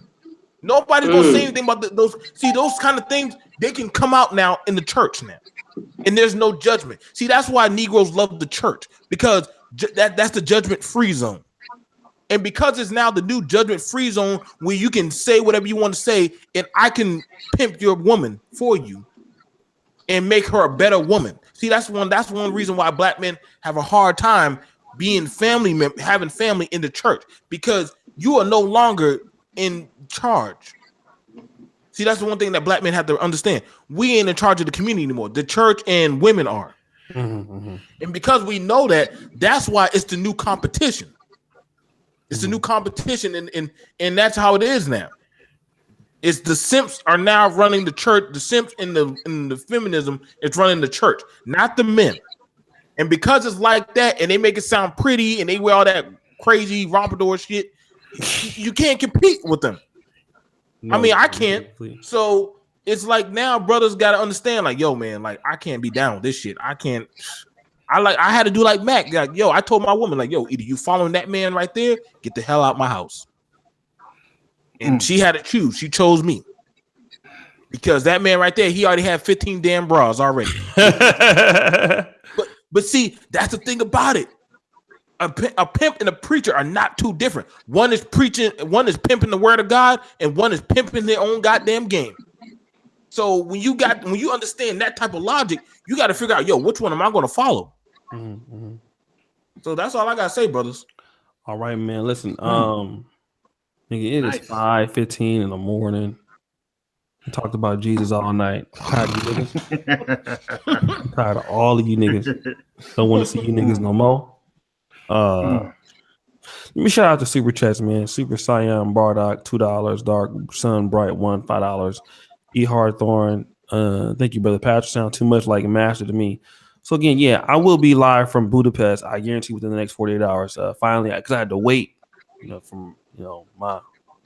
one woman came from London, so she's here, and she had me tied up.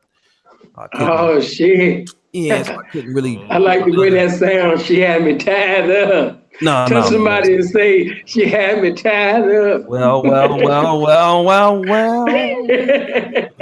So she had me tied up, man. On my tricking, man. So I couldn't really get my ankles rubs like I wanted to. So I was gonna try to go to Africa before she got off from work, but I kept it was LArMovement because he kept telling me to go to different places, and I couldn't pick a place. But nevertheless, we will be in Budapest. We will be tricking on the dollar menu out at McDonald's.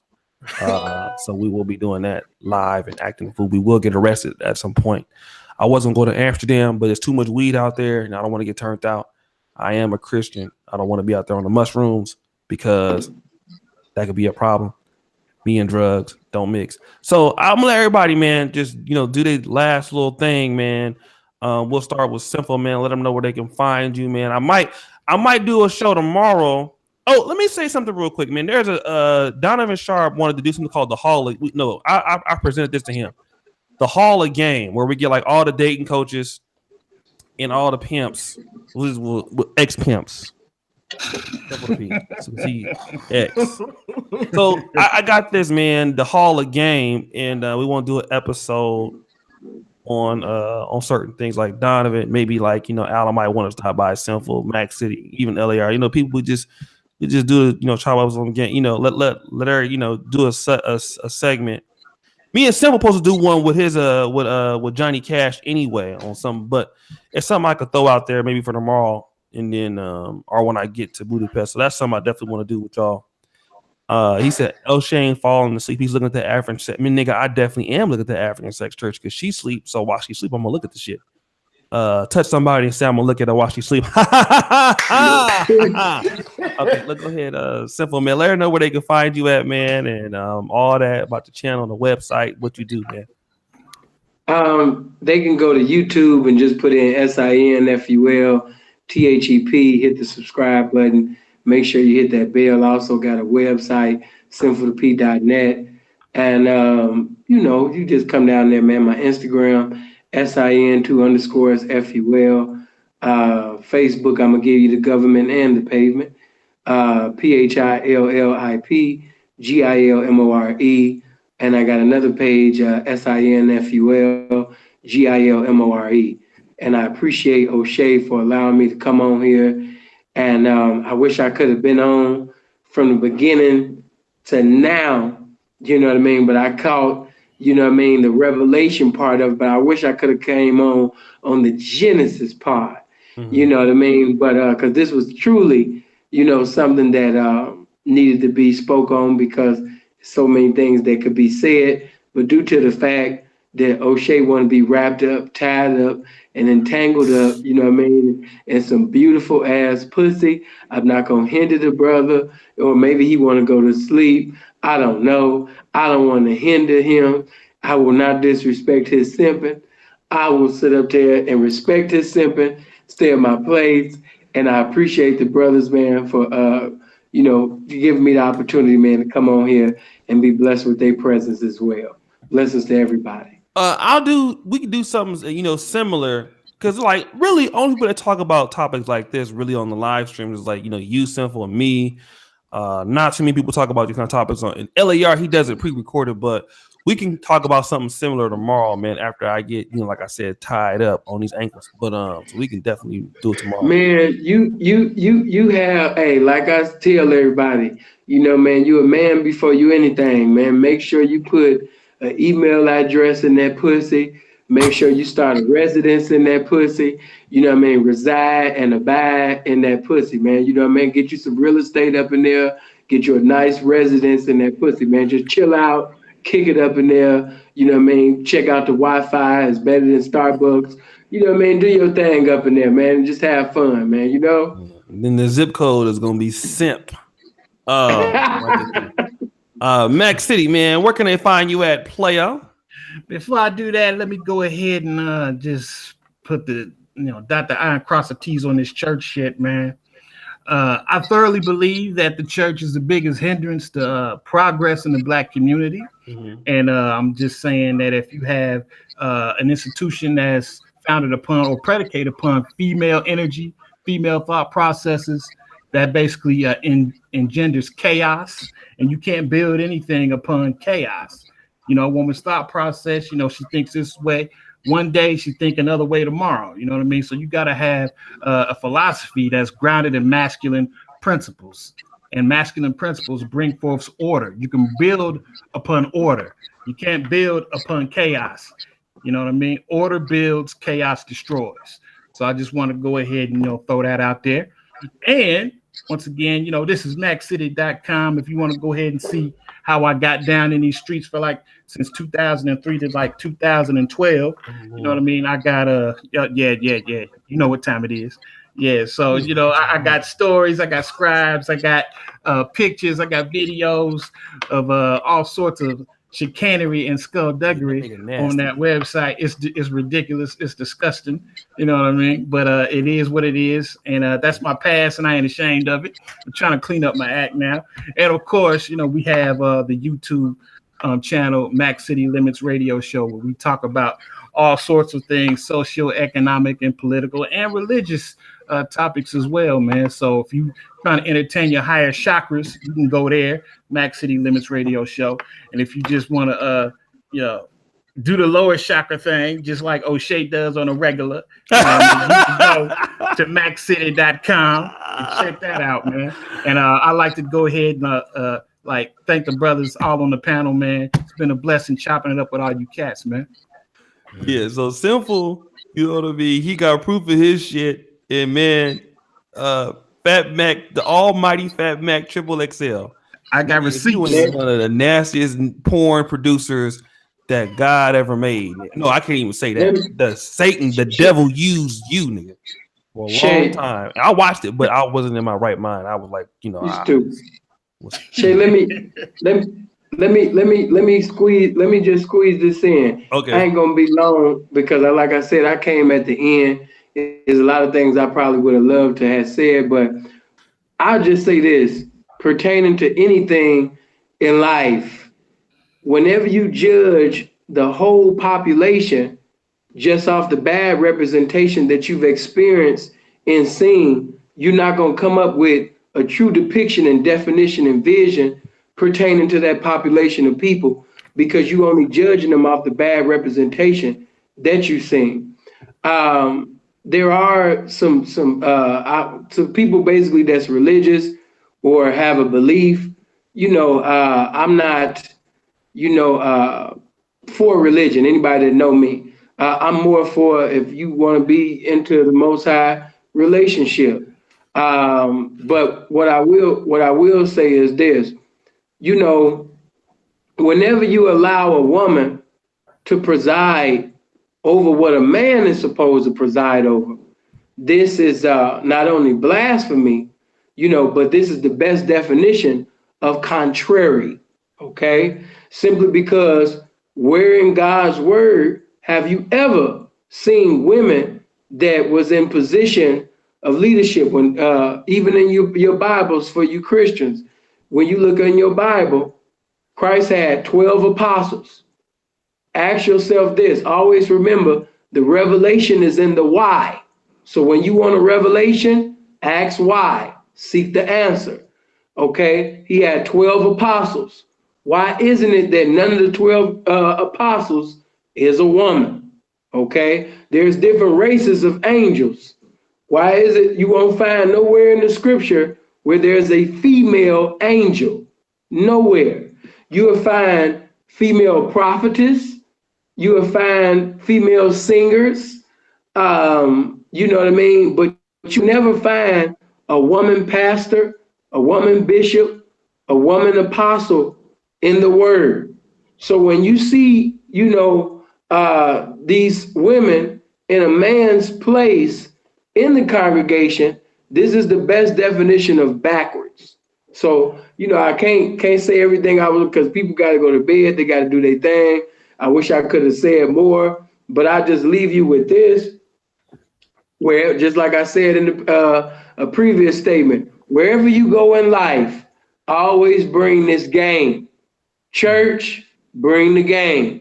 A lot of you mothers, fathers got children, and you could be listening to a pedophile. You could be listening to a homosexual. You could be listening to a guy that's promiscuous.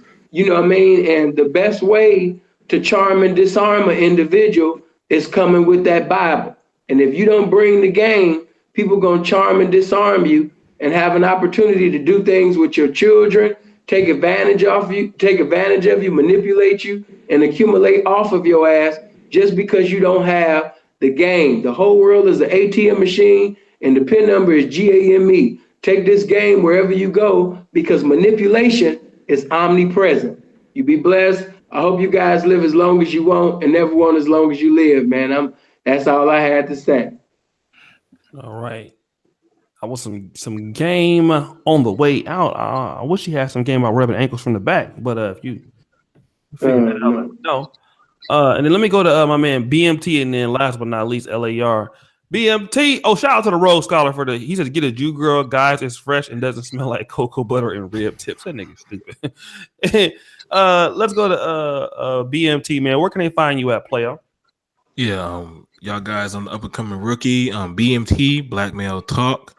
You can find me on YouTube, Twitter, and Instagram. BMT Black Male Talk. And sometimes I do Facebook. I also allow my subscribers to come on and chat and also talk with me while I'm live. So sometimes, depending on, especially with the midnight runs, we have usually our opening morning inspiration as well as our afternoon shows. But when at nighttime, the freaks come out to play, and they usually come on to the show, and we be chatting. I think we had a woman who's a side chick, and she was telling how she'd be making a hustle off of $1,300 a week. So we talk about everything. There is no such thing as a sacred cow on my channel. And main thing I want to just hit on before to finish up on this, brothers, if you're going to be any type of way around or affiliated with any type of church, have your household and have yourself in order first. Right. I agree with the brothers, what they're saying. And I'm telling you right now, if you want to be the alpha in your household, you have to have your household, your woman, and your kids right first. Don't bring them around another man if you don't got them squared away first. See, that's where a lot of brothers mess up at. A lot of brothers got another man telling them how to run their household, but they can't control their own household. They got a brother on a pulpit telling them how to run their woman, but they don't got no control of their woman. And when you have that type of dominance going on, that's when you have the faulty failure of a father and a man in the household. You're no longer seen as the man, but you're seen as the bitch. And when you got that going on, you have no power. Your power was taken by a man who says he's holier than you. You see, the thing about it is, it's me. I'm the king of my castle. I won't ever have another man run my household. And that's what a lot of brothers, that's why we come in fellowship with each other for our strength. Mm-hmm. But see, you got to understand, brothers, you got to be your own salvation. That's one thing I learned. If anything I learned out the Bible, you got to be your own salvation. You got to be able to get your own ass out of Egypt by yourself. You can't look to other people. You got to be able to get your own salvation. If you look to a man who's feeding you some type of dream or some shit, you already done fucked up. That's when you're going to definitely find yourself in a whole boat of trouble. So once you learn your own truth as you being a man, you are going to be able to start succeeding and be able to venture out, find your own woman, find your own place, get your own type of job. You're going to fail, but in failing, you will succeed in your own type of truth. So I want you brothers to know that. Don't be afraid to step out and say, yo, I don't fuck with the church, but I'm still a man at the end of the day. Okay. If you down with me, you down with me. If you're not, keep on pushing. Okay. I'm telling you, a woman will actually listen to you about that. So, you know what I'm saying? So there's somebody out there for you, but you got to be able to speak your own truth as a man. So that's all I got to say. So again, you can find me on YouTube at Black Male Talk, Instagram, Black Male Talk, and Twitter, Black Male Talk. So you guys, y'all cool cats hanging with. Okay, let me just one thing. Thank you so much, man. Jay Roberts. Just can the church help the black economy? I think I touched on that. You can, like I said, I have certain excuses where, certain situations where people can build businesses through churches. So I think in the real sense, yes, but as it could be, no. So I'm sorry to get to that one late. And last but not least, LArMovement, man. Where can they find you at, player? They can find me tomorrow because tonight I'm asleep. Right, I subscribe to you, LAR. I subscribe to you, boy. I can tell, boy. You need some no-dos to deal with y'all niggas. God damn, boy. You need some no-dos, coffee, nigga. Some motherfucking juice. Listen, when I send that link out, boy, I'm like, but this is a good topic though. So obviously, I have a good smoking topic for y'all niggas. I'm right here, E and J. That's the only thing that's keeping me going. E and J. You gonna be a drunk nigga off of just sniffing that shit. That's some strong shit. E and J, that's rock gut. That's keep me going. Yeah, it's gonna keep you going to the goddamn bathroom, nigga. But anyways, man, I want to shout out, man. Like I said, LArMovement, man. We talk to him almost every day, man. My brother, Sinful The P. I'm the first simp that he's ever gave his number to. So I want to just don't really feel some type of way. Mack City Limits, man. That's my it's my favorite podcast. It did win the the Negro Manosphere Best Pre-Recorded Podcast of the Year. That was my right as an editor. And Sinful The P did win Best Dressed YouTuber of the Year. So that was my there was some people that won awards without me even putting them on the poll. But definitely Max the Limits podcast, man. I can't say enough about that podcast. That is the best pre-recorded podcast on Black YouTube. In fact, my Truck Stop podcast that I do, I'm trying to get up to that level, man. So shout out to Max the Limits. Him and Tony Maceo do a great job. Many of you guys know Tony Maceo. He writes on the Negro Manosphere. He's writing the ebook for us right now. And Max the Limits is the one that introduced me to him, man. It was a steal of the draft. You know, when I got 2016 I got Allen, and then I got Donovan and Rom, and then 2017 the steal of the motherfucking draft was Tony Maceo, and man, they just really been so much of a help to me on the side of content. So I want to thank Mac City for just his contribution to Black YouTube, man. Excellent podcast.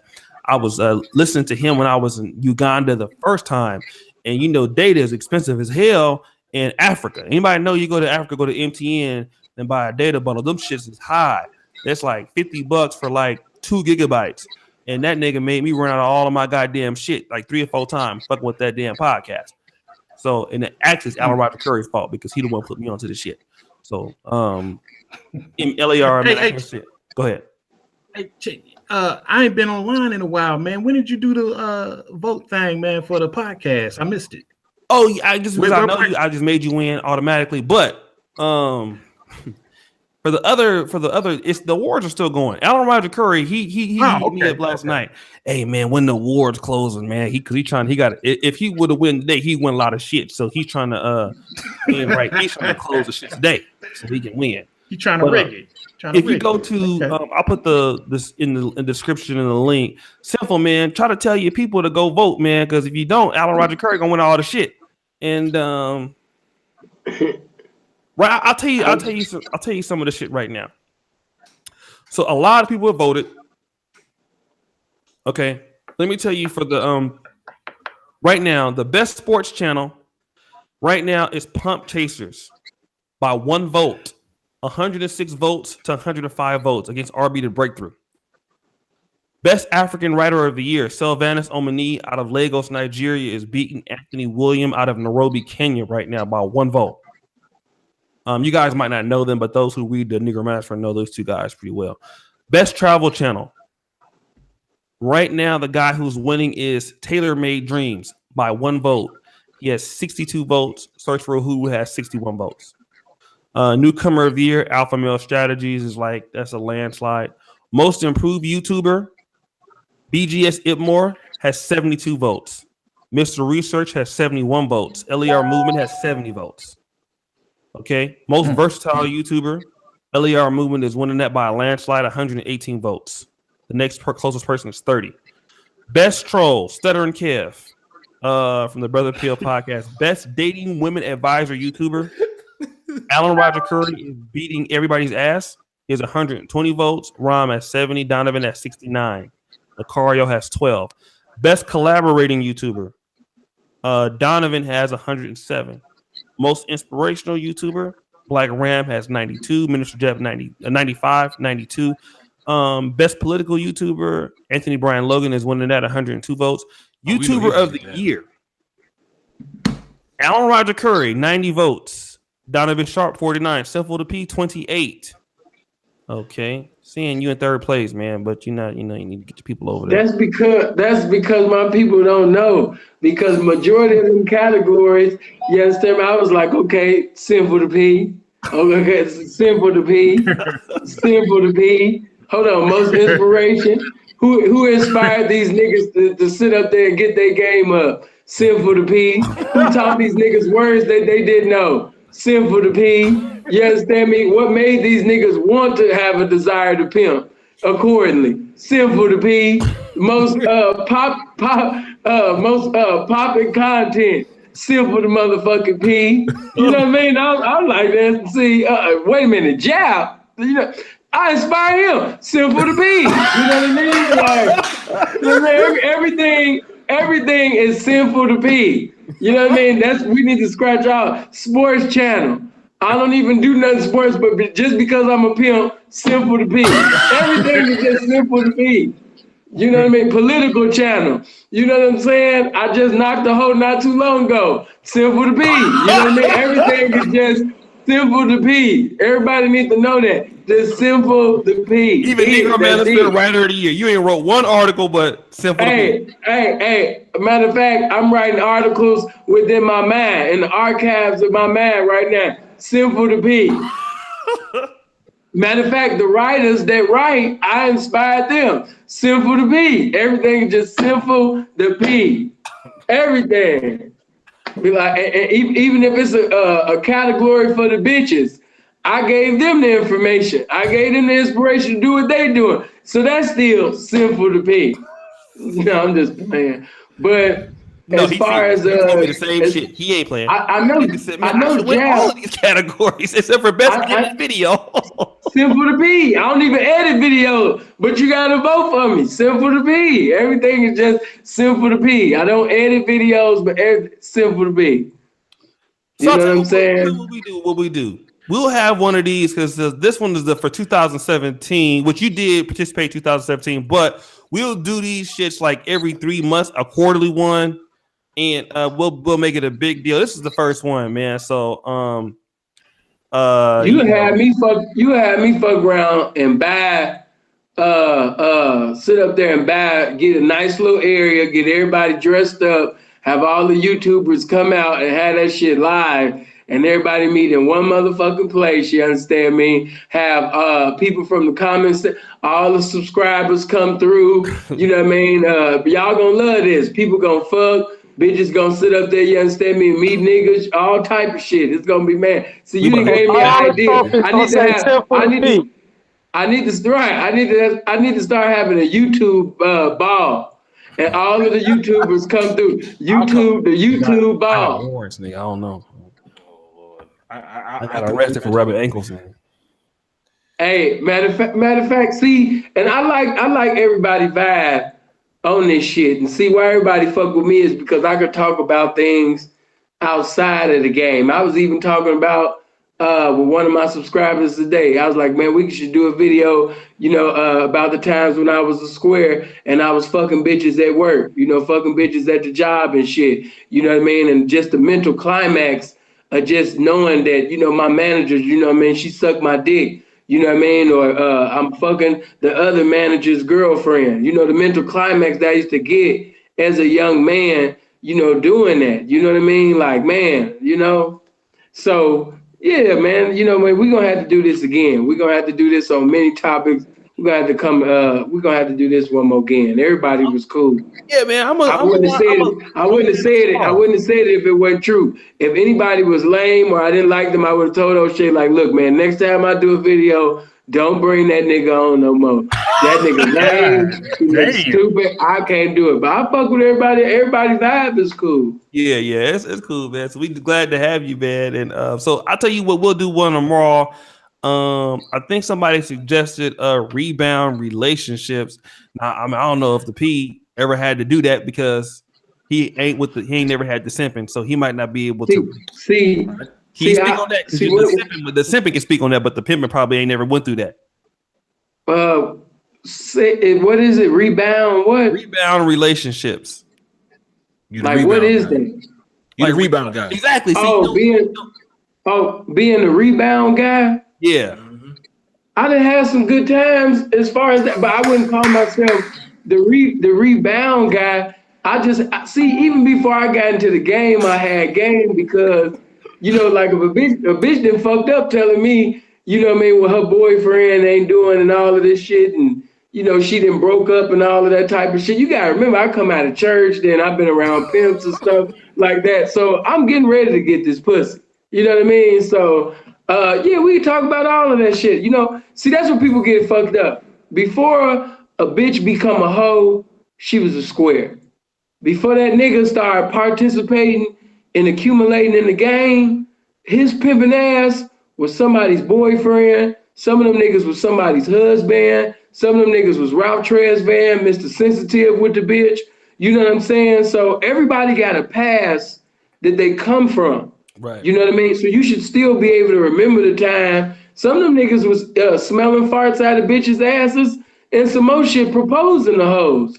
So, you know what I mean? Everybody got a pass. I done worked at Walmart before, National Alamo before, telemarketing company before. So, you know, with the squares and with the young people, they can relate to me. That's why everybody fuck with me like, damn, you used to get on the bus? Yeah, I used to get on the bus. Nigga, I didn't fuck bitches off the CTA. Nigga, like, what?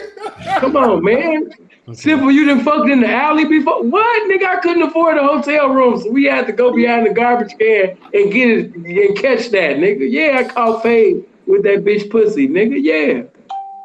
Okay. So everybody got a pass. We'll Go do it ahead. tomorrow, man. Guys, look, it's 5:43 in the morning. Y'all got me on here, man, longer than I wanted to be. But I really love all you guys, man. Shout out to Black Male Talk. He's up and coming, man. He's you know, I'm trying to bring him on more, you know what I'm saying, so we can get, you know, support his channel.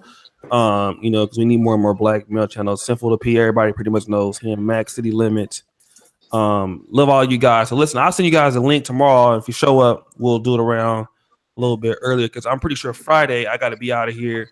I might be doing it from Warsaw because I definitely got to be in Budapest by Friday and get my you know whatever. So guys, thank you so much, man. Shout out to everybody. Shout out to Donna. Shout out to moderators. Right. So one thing, Dwayne Bryan, he said Alan Roger Curry is trying to get invited to the Negro Manosphere's Player Ball hosted by none other than Sinful The P. Right.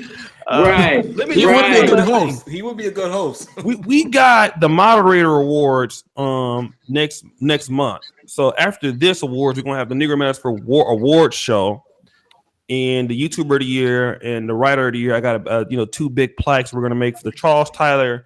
You guys know my friend Charles Tyler. He passed in November, and he was about bringing Black men together. So the Negro Manosphere, any kind of big time award is posthumously dedicated to Charles Tyler, who died in November in Brazil. So so we're gonna have some good things. The moderators, we love you guys. We're gonna have the moderator awards in May. At the end of April, there's gonna be an NFL draft party. So you know, the NFL draft is pretty big. So we're gonna have an NFL pre-draft show, and then we're gonna allow you guys to submit you know, your draft orders for the football fans to see how it works. So we got a lot of cool things coming, man. But as of right now, I'm getting the fuck up out of here. Love you guys. My brother Sinful The P, LArMovement, man. Talk to these guys almost every day. Mack, City Limits, he don't answer my calls. Because he don't like to collect call shit in Josiah. Guys, see you guys. Hopefully some of y'all tomorrow. I'm out this piece. Be it. I'm out. Peace. I'm out this Peace. Peace.